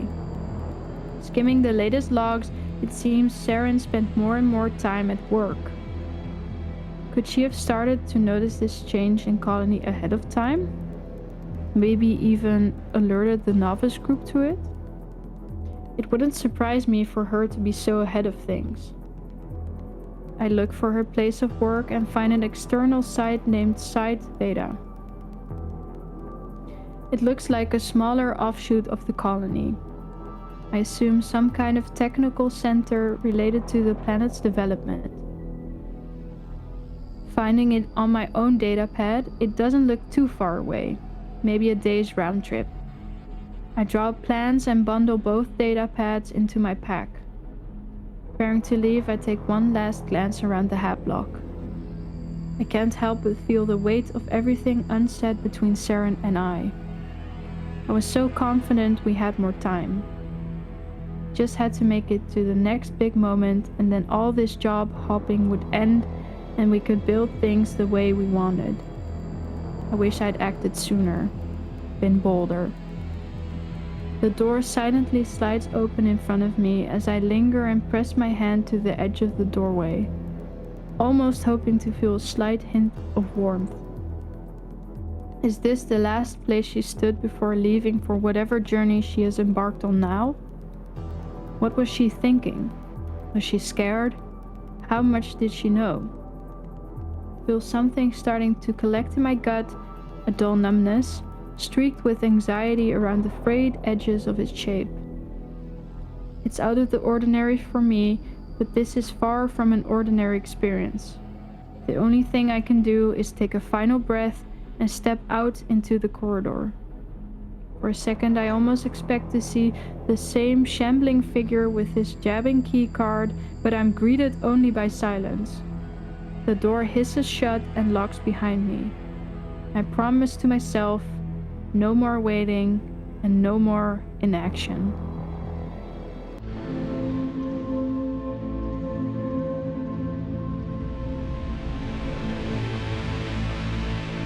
Brilliant. Cool. Thank you very much for having me. Yeah, thank you for writing and sharing and being an awesome part of the community. Love it. I mean, that was just You're a welcome. fantastic story, and I'm just constantly amazed that like we have all of this just going on in our Discord. Oh, thank you so much. Okay, so what was your inspiration for the story? I'll try to be kind of vague because there's 3 other parts. It's finished now, and I really like it, so I don't want to spoil much. But it kind of came about after my wife and I watched The Fly, and I kind of just went on like a ramble about like, this is why I think teleporters are fucked, and why I don't think they actually work, and what they actually do to you. And then it just kind of went from there. My wife's always been encouraging me to try writing, so it just kind of, I felt like I had the idea, and so I just kind of hit that ADHD hyperfixation and just kind of rolled. Awesome. So we should be thanking your wife too for pushing you. Always. Absolutely. Absolutely. Can you tell us a little bit about your writing process? Like, how do you go from an idea to a story you're publishing, posting? So this is my first like writing project in about like 12 years since university. So a lot, to be honest, a lot of winging it. My only other writing kind of experience is I just run a lot of Dungeons and Dragons. So normally for me, story ideas exist as bullet points. So I just spent a lot of time with this in the bullet point form. I workshopped it with friends, with people who are fans of horror. Honestly, as bullet points for weeks, and until I was really happy with it. And then also one of my friends caught me onto the idea of the controlling idea. It's like it's by Robert McCree or something. I won't ramble off it about it too much, but it's basically like the idea that like you want to pick like a statement that you want to make with your narrative piece. It should only be revealed in the finale, but every scene should build towards it. It should say something about it. If it doesn't, it should be cut, or your scene should be changed until it does. And so I just kind of went over every scene. Does this contribute? Does this actually do something? And if it doesn't, it's gone. Like there were so many scenes of, and then he takes a car to the next scene, gone, dead. So yeah, just honestly, I spent a lot of time with those bullet points and just really tried to like trim that as much as possible. I love that the cutting it out if it doesn't contribute towards the whole. it's a tough pill that Absolutely. we have to swallow as writers sometimes, cutting something that we really like, oh, I nailed the description and everything, but it's really out of place here. And yeah, I think we can all identify with that. And then also that so you're a dungeon master? Yes, yes, sir. Yeah, That's that's been so my main like guess, narrative trade. so cool. Yeah, I think it really comes through in the way that you're like trying to take us through the story and everything. Yeah, I think so. I'm an environment artist by trade. I make the levels of video games, and I think I get a little bit too caught up on my writing. I think I definitely I felt like I wrote the intro to a video game there. I spent a lot of time describing environments. That's what I make at work. Yes. So yeah. I think that definitely shows my writing, and it's something I want to break out of. That's so cool. All right. I feel like I want to ask you so many follow-up questions. I don't want to take all of your time, but that's really cool Oh, that you do that for work. So you like design the world and the settings inside of video games? yeah. So I'm an artist. I'm responsible for Yeah. making an environment look cool, That's and you can so kind of tell cool. stories in that. You can't tell the story, but you Yeah. can tell a story in an environment. You can take a house and you can, those kind of things. So I think That's that's why awesome. this writing style, I love Jeff Vandermeer. So, and I think he's very much like he writes noir. I saw some comments in the listening to this, and I think that's where that writing style comes from. Is I make spaces that people find afterwards and intuit what happened. Yeah. So I very much trend towards that kind of noir, investigative, introspective kind of writing. That's so cool. Um so you answered this a little bit already with uh some of the other questions, but how did your writing journey begin? Like where did you actually start? I mean, technically, like a couple months ago, just with this. This was generally just my first major attempt. Before this, it was just Dungeons and Dragons, Call of Cthulhu, Delta Green, like still kind of horror focused stuff, but Mhm. more so just I guess writing my stories verbally to about 4 people at a table. That's so cool. Yeah, there's so many Oh, thank you. people in this community who just like started writing so recently. We're coming from different places. It's great It's to really hear cool. everyone's story. You answered some of this too, but if there's specific shout outs you want for like what favorite authors, movies, or just media in general. I love Jeff Vandermeer. I think he's one of the goats for Hmm. me. I just really love his writing style. I really love Adrian Tchaikovsky as well. Tchaikovsky, I'm not sure. I'm probably butchering that. He did like Children of Time and stuff like that. I really enjoyed his as well. Again, that's more. We'll spend a lot of time walking around just like thinking about things, which I love. Hmm. Um, and then before that, before I really got into horror, someone else called out Dan Abnett. I used to love. They're like the literary equivalent of like trash food, like slot. But I used to love Warhammer books, and that is still like a foundation in horror, Hmm. Oh, absolutely. Some of that demons, stuff and is, cosmic horror. yeah, But yeah, that's kind of awesome. my main inspiration. And then where should people go if they want to support you besides just your Reddit? That's generally all I've got so far. I've got four. I've got 4 posts. It's parts of this, and this is the beginning of my kind of writing. I don't really have much. Yeah, I'd love if anyone is tempted to check out the other parts. Please do, and please, I love all feedback. I don't care how scathing it is. I'm just so keen to improve. Yeah, it's kind of all I got right now. Well, this is a common feeling, but I mean, that story was really good. It feels crazy that this is just like on Reddit and our Discord. Oh, thank you so much. I put into the chat the link to the story, but everyone go, if you enjoyed that, go read the other ones. And this one that you just heard, go leave a comment and put a like on it as well. Um, awesome. Do you have anything you wanted to say to the community? I think just thank you for being very positive, very wholesome, and very welcoming. Awesome. Yeah, we love that. We're all writers, so we're supportive to each other. We understand. And thank you for being a part of it, for writing this, Yeah, for letting us read it out. It was so much fun. Really appreciate it. always. Thank you so much. Yeah, everyone spam fire and spam claps into the chat. Round of And little goblin applause emote. that is on fire is what we want here. Is the vision we're going for. Like half the people need to spam fire while the rest of us are clapping. Oh, well, thank you very much. There we go. Oh man, the applause Yeah. caused an explode. I think that's more of an explosion. I'll take that in a heartbeat. Awesome. We clapped so hard, Trotter exploded. Thank you. All right. Fantastic.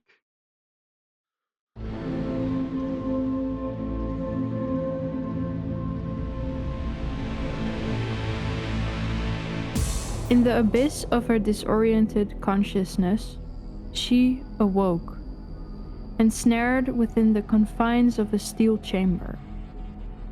The echoes of her own ragged breaths drilled through the air, her body trembling as she tried to recollect how she got here. Her hands grazed the slick walls, searching for any discernible clue, but she found nothing. The metallic surface beneath her fingertips remained as unforgiving as her fragmented memories. The taste of rust lingered in the air, the biting cold painful against her skin. She pressed onward, her bare feet tracing the wall floor joint as they guided her. As her toes curled against the corners, she could feel the grit and roughness, while the walls and floor remained flat and slick.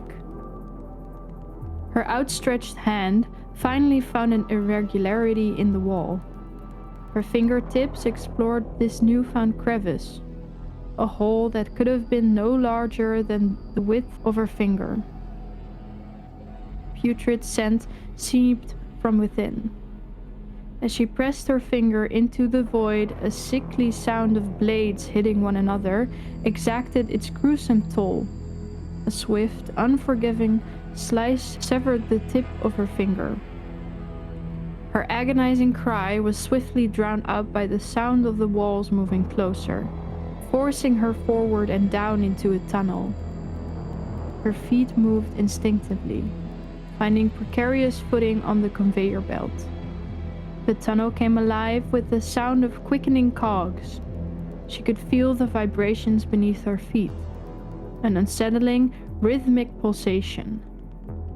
Then she seemed to be jolted leftways with force. It took her a few moments to realize she was stumbling sideways, left like a doll bouncing around in the dryer. She grew more disoriented with each moment. The tunnel came to a slow halt, with a familiar sound of machinery powering down. Before she could get her bearings, the earth seemed to disappear behind her. Thud. This room smelled like an old butcher's freezer, the kind someone would leave for a decade without de-icing or cleaning. She could reach out an arm's length in every direction but could discern no exit. Desperate from thirst, she let the icicles on the ceiling drip into her dry mouth. She had no other word for the taste than dirty. She had no way of gauging time passing and had slipped into a light sleep. Melted ice beneath her turned into a small pool. Fearing she had soiled herself, woke with a start.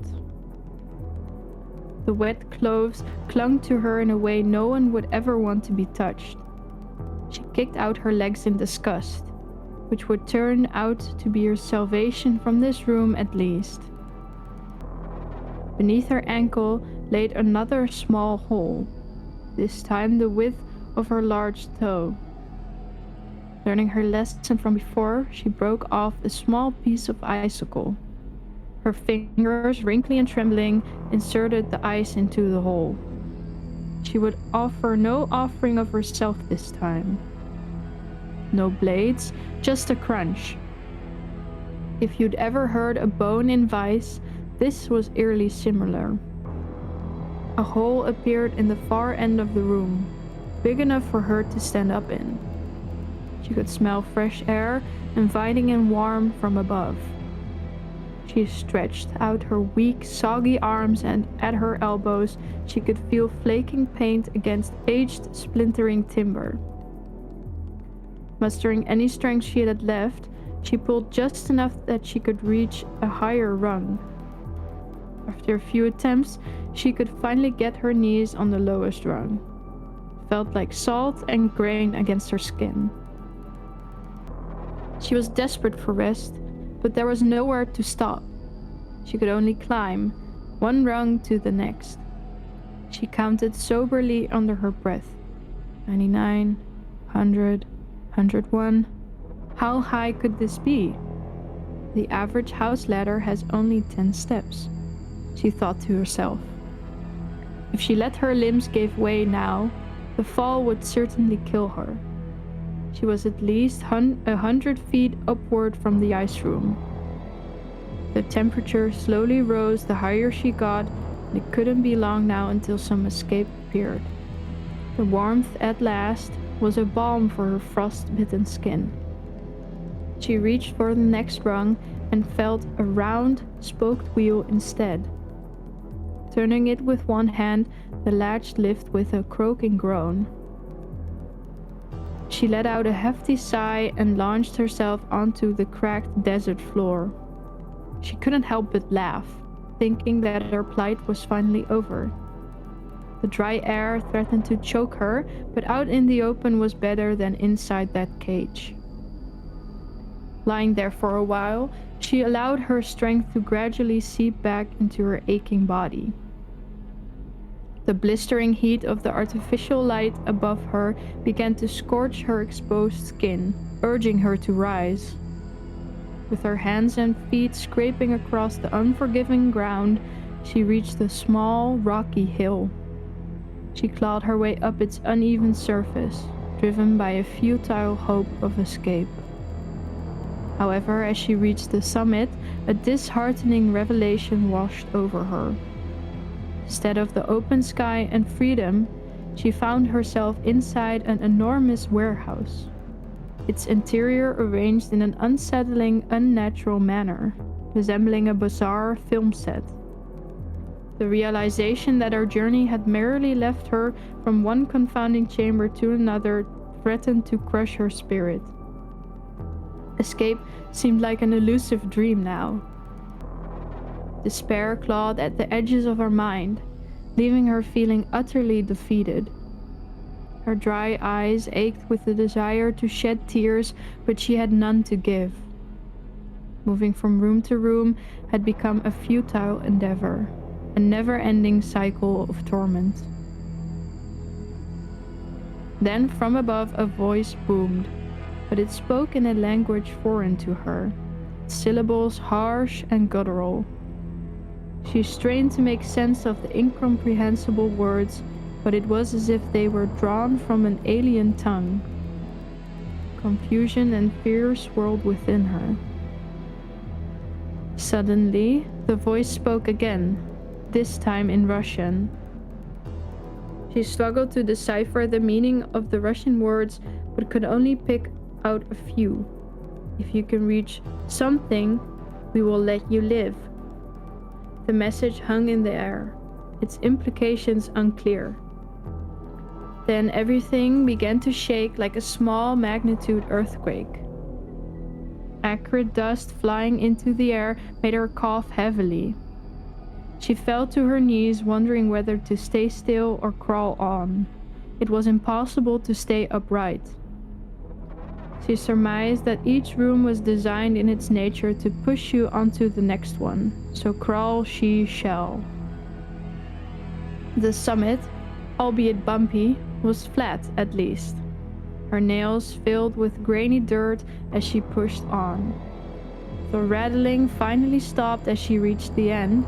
There was only a drop from there. With the ground settled, a tiny steel slit appeared before her. She patted her pants pockets to find anything that would be thin or small enough to fit. She even checked the lining of her shirt before she realized she could use the wire in her bra. Making a tear in it with her teeth, she slit the U-shaped wire. She jammed it forcefully into the nearest slit. Suddenly, a powerful suction pulled her upward, her body hurtling through a twisting, disorienting tube at lightning speeds. She spiraled, the sensation of ceaseless motion overwhelming her senses until she was violently thrust into yet another room. In this new chamber, she tried to regain her bearings. The pungent, animalistic odor of rats engulfed her, assaulting her nose with the unmistakable scent of fur and filth. Their scrabbling movements beneath her hands and feet sent waves of tactile discomfort through her as she crawled and walked over their hordes. Hundreds of the creatures scurried around her, their frantic movements and chattering teeth creating an unsettling sound that reverberated through her bones. The rats, driven by fear or malice, lunged and bit at her, their sharp teeth almost puncturing her flesh. As she endured this gruesome ordeal, a thick fog began to descend, obscuring her surroundings. The rats, as if responding to some unseen force, scurried away through a hidden passage, their cries fading into the distance. She collapsed to the ground, dry sobbing uncontrollably. The floor beneath her, however, had other plans. It shifted and moved like an escalator, propelling her onward to the next room. The wall before her opened up, revealing yet another chamber, and she wondered if this nightmare truly had no end.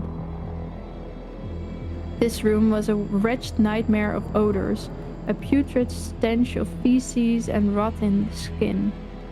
It was boundless and without discernible edges, curved like a dome, almost claustrophobic in its design. Assaulted by the noxious atmosphere, she vomited, bile splattering onto the foul ground beneath her. To her shock, the vomit revealed jagged pieces beneath her knees. With outstretched hands, she began to arrange the pieces, slowly realizing they formed a puzzle. Desperation drove her as she pieced them together, forming a cube with trembling fingers. But as she completed the last section, nothing happened, and the hopelessness devoured her. Defeated and drained, she felt a profound sense of resignation, a belief that she would die alone in this nightmarish realm. With nothing left to give, she succumbed to exhaustion and fell into a dreamless slumber. When she awoke, it was in a sterile hospital bed. A doctor, a nurse, and an official-looking military man, adorned with many medals, stood above her. The military man spoke with a voice of authority, saying, "Congratulations, Captain. You're ready for quantum travel. Colonization mission to Tau Ceti will commence next week."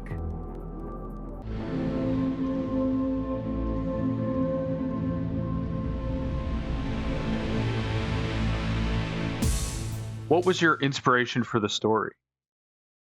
Tau Ceti was my conceptualized idea of what quantum travel would be like for the mind and body.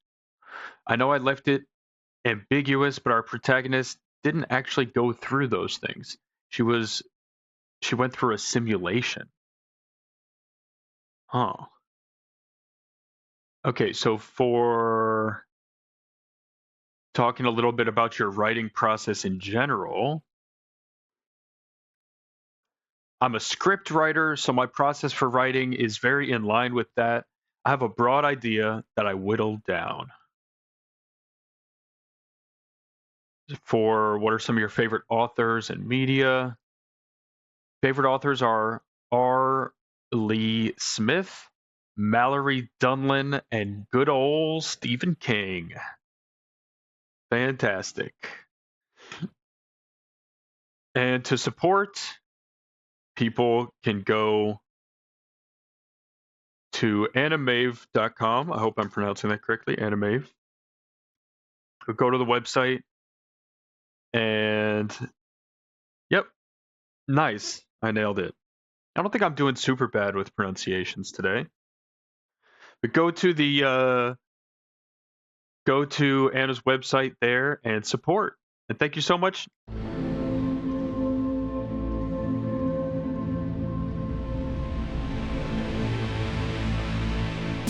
I came across it while browsing vendors' wares in Cairo. It was half buried under a stack of papyrus and cloth. The man selling it spoke no English, but seemed more than happy to part with it. He wouldn't even touch it. It only cost a couple of bucks. I slipped it into my bag as I kept shopping and ultimately forgot about it. That was 2 months ago. Since then, I've made it back home. North Africa was spectacular and I brought home so many cool things. Only when I fully unpacked did I rediscover the journal. The reason I bought it was the English name on the spine. Albert Fincher. I've done a little research, but I can't find anything about this guy. Anyway, this thing is very odd.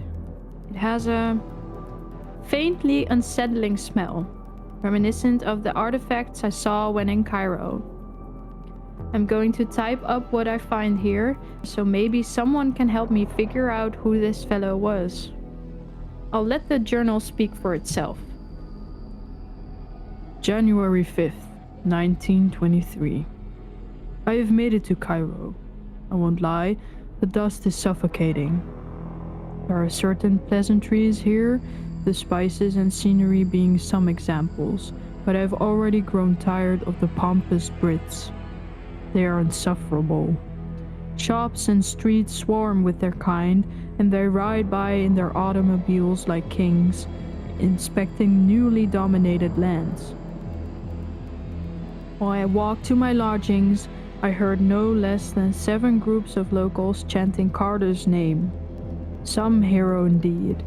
Pillaging their artifacts for what? The betterment of England? Sickening. I plan on finding something even bigger than Tutankhamun. Howard Carter and all his cronies won't know what to think when a Yank shows him up. I have employed the help of a man named Winton Harrison. He is English, but swears no fealty to ilk of their kind. I'm inclined to like the man. He tells me of ruins seen from afar, untouched ruins. It seems too good to be true, but I must endeavor a look at them. Tomorrow promises the beginning of my legend. January 7th, 1923. Yesterday was a disaster. It didn't begin that way, but as God saw fit, everything fell apart. I awoke Saturday to a beautiful clear day. With a little coffee and a splash of whiskey, I was ready to set out. Thank the Lord for Winton.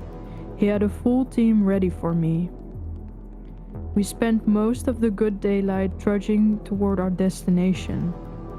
I knew there must be more to the Valley of the Kings than what Carter had found. With that thought, we headed towards the far end. I had no interest in the Brits seeing what I was doing. Still don't. Shortly before nightfall, we made it to our first stop. I didn't want to share any knowledge with people who could get back to Carter. Therefore, we are going downriver for some time before we loaded onto a barge. My luck struck bad. Roughly 3 hours into our ride, the barge ran aground on a sand bar. The old thing cracked open, sending much of our supplies plunging deep into the dark waters of the Nile. I barely got to shore myself. Winton lost 6 men, and I lost 12 capable diggers. We are cramped on the bank for now. Winton assures me he can arrange for another barge, but we have already been waiting a full day. Is this over before it truly began? January 12th, 1923. I could not stand that insufferable barge a moment longer.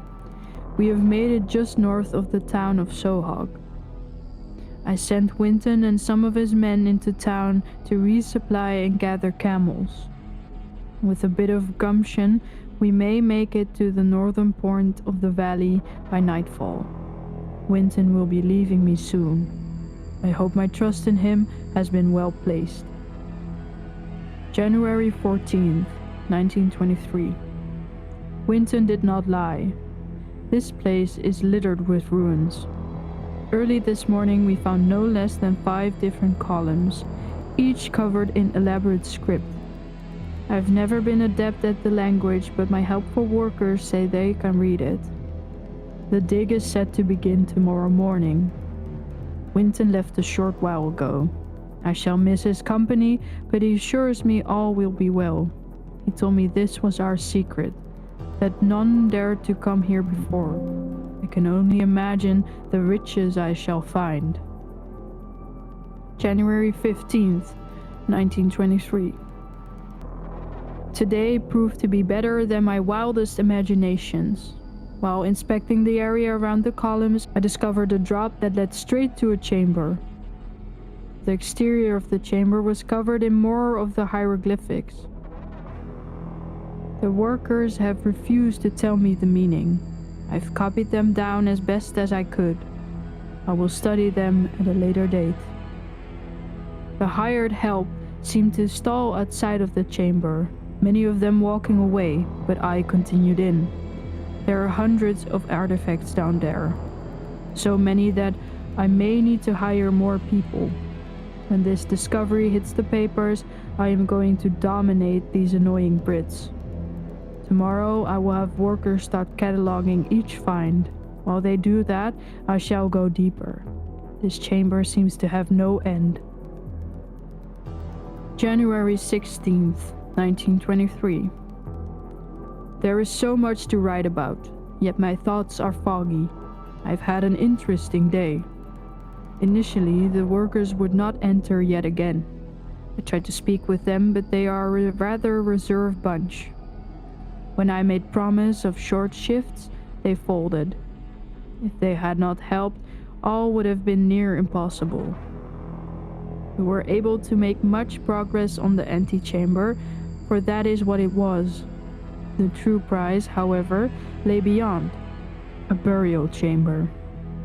An elaborate sarcophagus lay in the middle, surrounded by gold-plated treasures beyond measure. It was surrounded by 2 massive statues depicting Anubis. Gorgeous things, but menacing nonetheless. When I asked for help, the workers yet again refused. I threatened to replace them all. They did the unthinkable and left. Every one of them just packed up and left. Their faces were etched with what looked like fear. I'm not sure what to make of it. With Winton and all of the men gone, I should feel worry. Yet, the silence brings peace. I am alone, but I am happy. Winton said he would return in a fortnight, though unease fills my weary bones. I have ample supplies to last until then. Tomorrow I will open this sarcophagus and lay eyes on the wonder inside. Perhaps I will work on my studies before bed. I need to be able to read these hieroglyphics. January 17th, 1923. I awoke very early this morning. A chill was in the air, and I swear there was a voice carrying on the breeze. I couldn't make out any words, but it sounded as if someone was pleading. My mind is getting the better of me. I think today I will rest. My hands are sore and ache as if swollen. I will stay above and pack some of the smaller artifacts for transportation. I'm rather tired.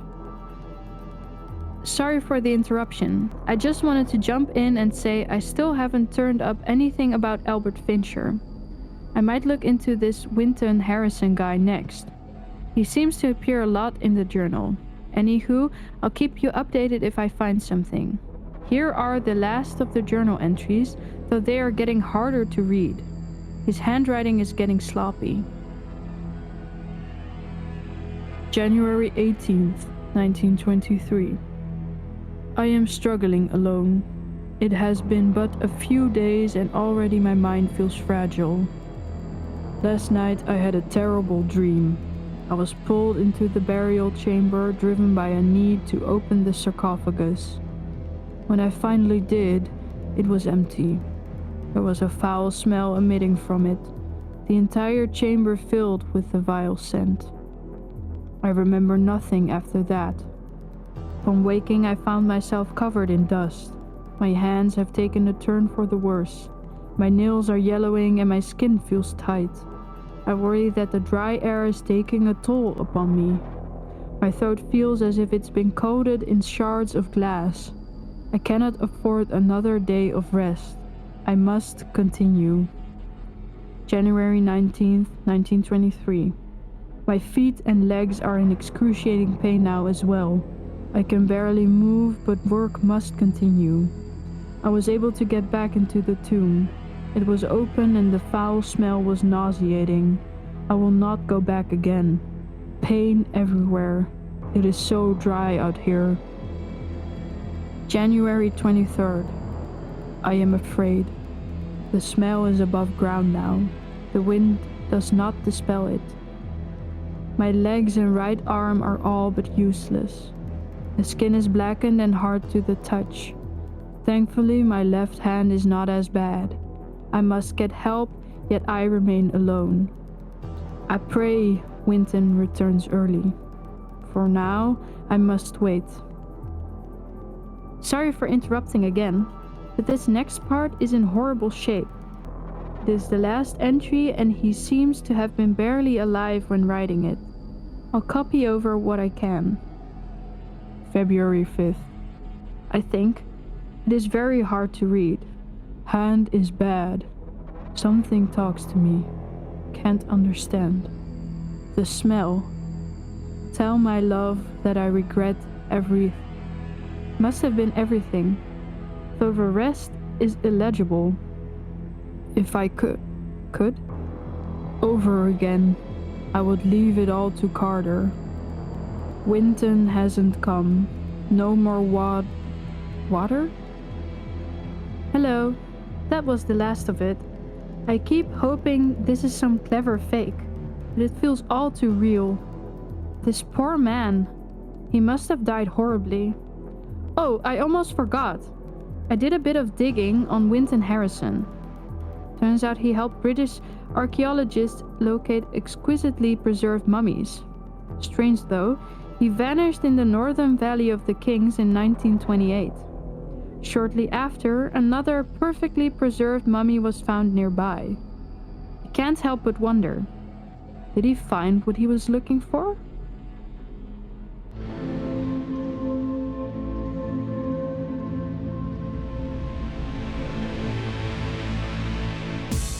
So, first up, what was your inspiration for the story?